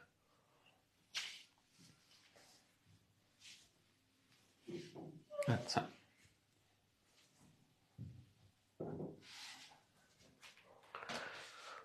দুই নং মৌলটির সর্বশেষ শক্তি স্তরের ইলেকট্রন বিন্যাস পলির বর্জন নীতিকে কি সমর্থন করে নাকি করে না? অবশ্যই পলির বর্জন নীতিকে সমর্থন করবে। তখন যে কোনো দুইটা ইলেকট্রন হওয়া মানেই কি, সর্বশেষ শক্তি স্তরে যদি দুইটা ইলেকট্রন থাকে, দুইটা ইলেকট্রন থাকা মানেই সে পলির বর্জন নীতি সমর্থন করতে বাধ্য। আর যদি একটা ইলেকট্রন থাকে তাহলে পলির বর্জন নীতি আপনার মানে মানতেও পারে বা নাও পারে।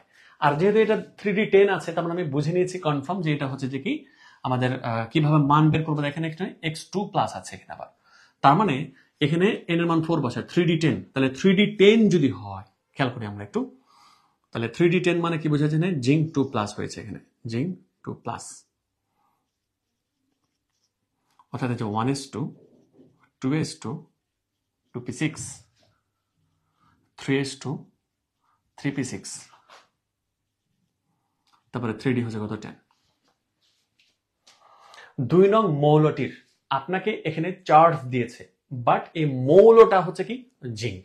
তাহলে এখন চার্জ সহকারে এটা হচ্ছে তার ইলেকট্রন বিন্যাস, চার্জ ছাড়া যদি আপনি চিন্তা করেন তাহলে মানে এটা হচ্ছে জিঙ্ক, তার মানে এটা হচ্ছে 30, তার মানে এটা হবে যে 1s2, তারপরে 2s2 2p6 3s2 3p6 3d10 and 4s2।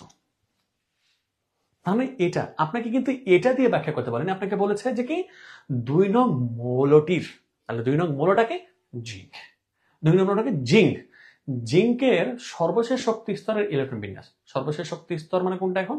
4s2। এই সর্বশেষ শক্তি স্তরের ইলেকট্রন বিন্যাস পলির বর্জনের দিকে সমর্থন করে কি না সেটা ব্যাখ্যা করো। তাহলে 4s2 এর ক্ষেত্রে, যে 4s2 এর ক্ষেত্রে n এর মান কত? 4। আর আমরা জানি এল এর মান কত আসবে? এল এর মান এখানে 0, এস এর ক্ষেত্রে এল এর মান কি হয়? 0 হয়। আচ্ছা, এরপর আসেন আপনাদের এম এর মান কত? এল এর মান 0 হলে এম এর মান কত আসবে? 0 আসবে। এস এর ক্ষেত্রে এল এর মান 0, তাহলে এম এর মান 0।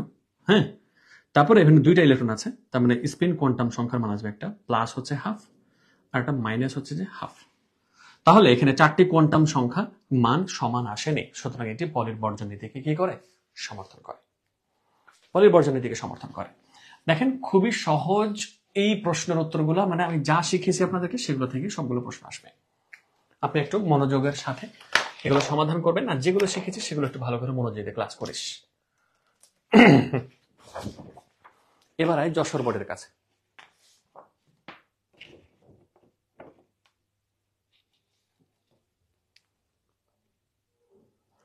আলহামদুলিল্লাহ ক্লিয়ার হবে, ধন্যবাদ, নো প্রবলেম। যশোর বোর্ড 23 আসেন। এবার ফাইনাল সৃজনশীল আমাদের আজকের এই অধ্যায়ের উপরে।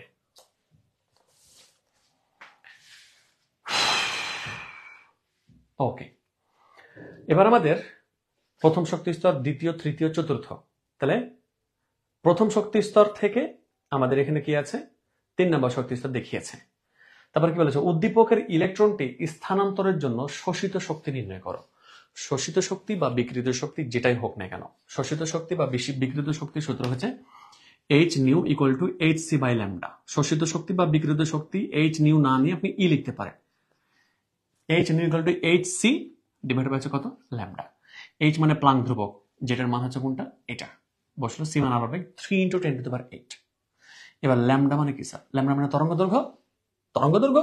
তাহলে আমরা এই যে এখান থেকে তরঙ্গ দৈর্ঘ্য বের করা শিখলাম না, তাহলে ওই তরঙ্গ দৈর্ঘ্য এখানে যে বসা দিব, তাহলে তো শোষিত শক্তি বা বিকৃত শক্তি চলে আসলো। আসেন, এখন কথা হলো যে আমাদেরকে কিভাবে তাহলে করতে হবে এটা।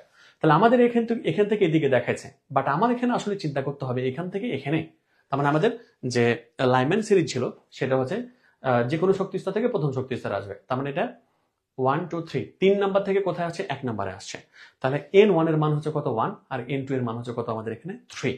তাহলে n1 এর মান 1 আর n2 এর মান 3 লিখে, n1 এর মান 1 আর n2 এর মান হচ্ছে কত? 3। এটা দিয়ে আমি এখানে তরঙ্গ দৈর্ঘ্যের মানটা বের করব। তরঙ্গ দৈর্ঘ্যের মানটা বের করব। তরঙ্গ দৈর্ঘ্য যখন পেয়ে গেছি তখন আমি এই সূত্রতে জাস্ট মান বসাই দিব। আমি এই সূত্রটা এইভাবে লিখতে পারি, H nu equal to H C by lambda. আর শোষিত শক্তি বা বিক্রিয় শক্তি একবারই ই লিখলেও হচ্ছে। এইভাবে জাস্ট ল্যামডার মানটা পেয়ে গেছেন, আপনি ল্যামডার মানটা এখানে বসা দিবেন, আর এইচ মানে প্রাণ ধ্রুবক বসান, সি মানে আলোর বেগ 3 × 10⁸। বাস শেষ। এবার কি বলেছে দেখেন, তৃতীয় এর ল্যামডা এবং চতুর্থ এর ল্যামডার মধ্যে কোনটি বড়? তৃতীয় জন্য ল্যামডার মান বের করলেন একটা, ধরেন 438 ন্যানোমিটার আসছে, ধরেন 480 ন্যানোমিটার আসছে। তাহলে চতুর্থ এর ল্যামডা বলেছে, চতুর্থ এর ল্যামডা মানে কি? চতুর্থ শক্তি স্তর থেকে এবার প্রথম শক্তি স্তরে যাবে, তার মানে n1 এর মান 1 থাকবে, বাট n2 এর মান এবার কি হয়ে যাবে? 4। তাহলে n2 এর মান যখন 4 হয়ে গেল, তখন আপনি আবারও নতুন করে একটা কি পাবেন? মান পাবেন। তারপরে আপনি দেখতে পাবেন নিজে যে কোনটা আসলে বড় আর কোনটা আসলে ছোট। খুবই সহজ একটা অধ্যায় আপনাদের সামনে উপস্থাপন করার চেষ্টা করেছি। আমার ছাত্রছাত্রীদের আশা করছি একেবারে ক্লিয়ার হয়ে গেছে। মাই ডিয়ার স্টুডেন্ট,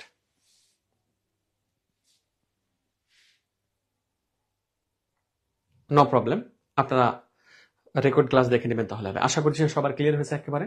এই যতজন আছেন ততজন একটু আমাকে ক্লিয়ার করেন, তাহলেই হবে। No problem.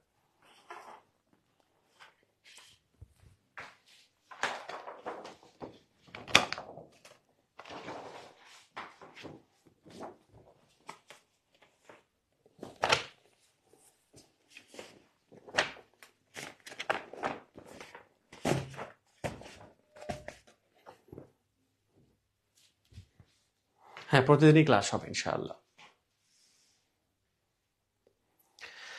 ধন্যবাদ মাহি আমিন।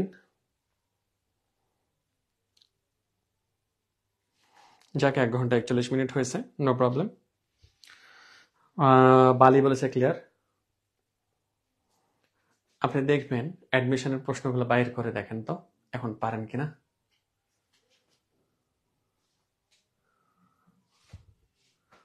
চলেন, আল্লাহ হাফিজ, আসসালামু আলাইকুম ওয়া রাহমাতুল্লাহ।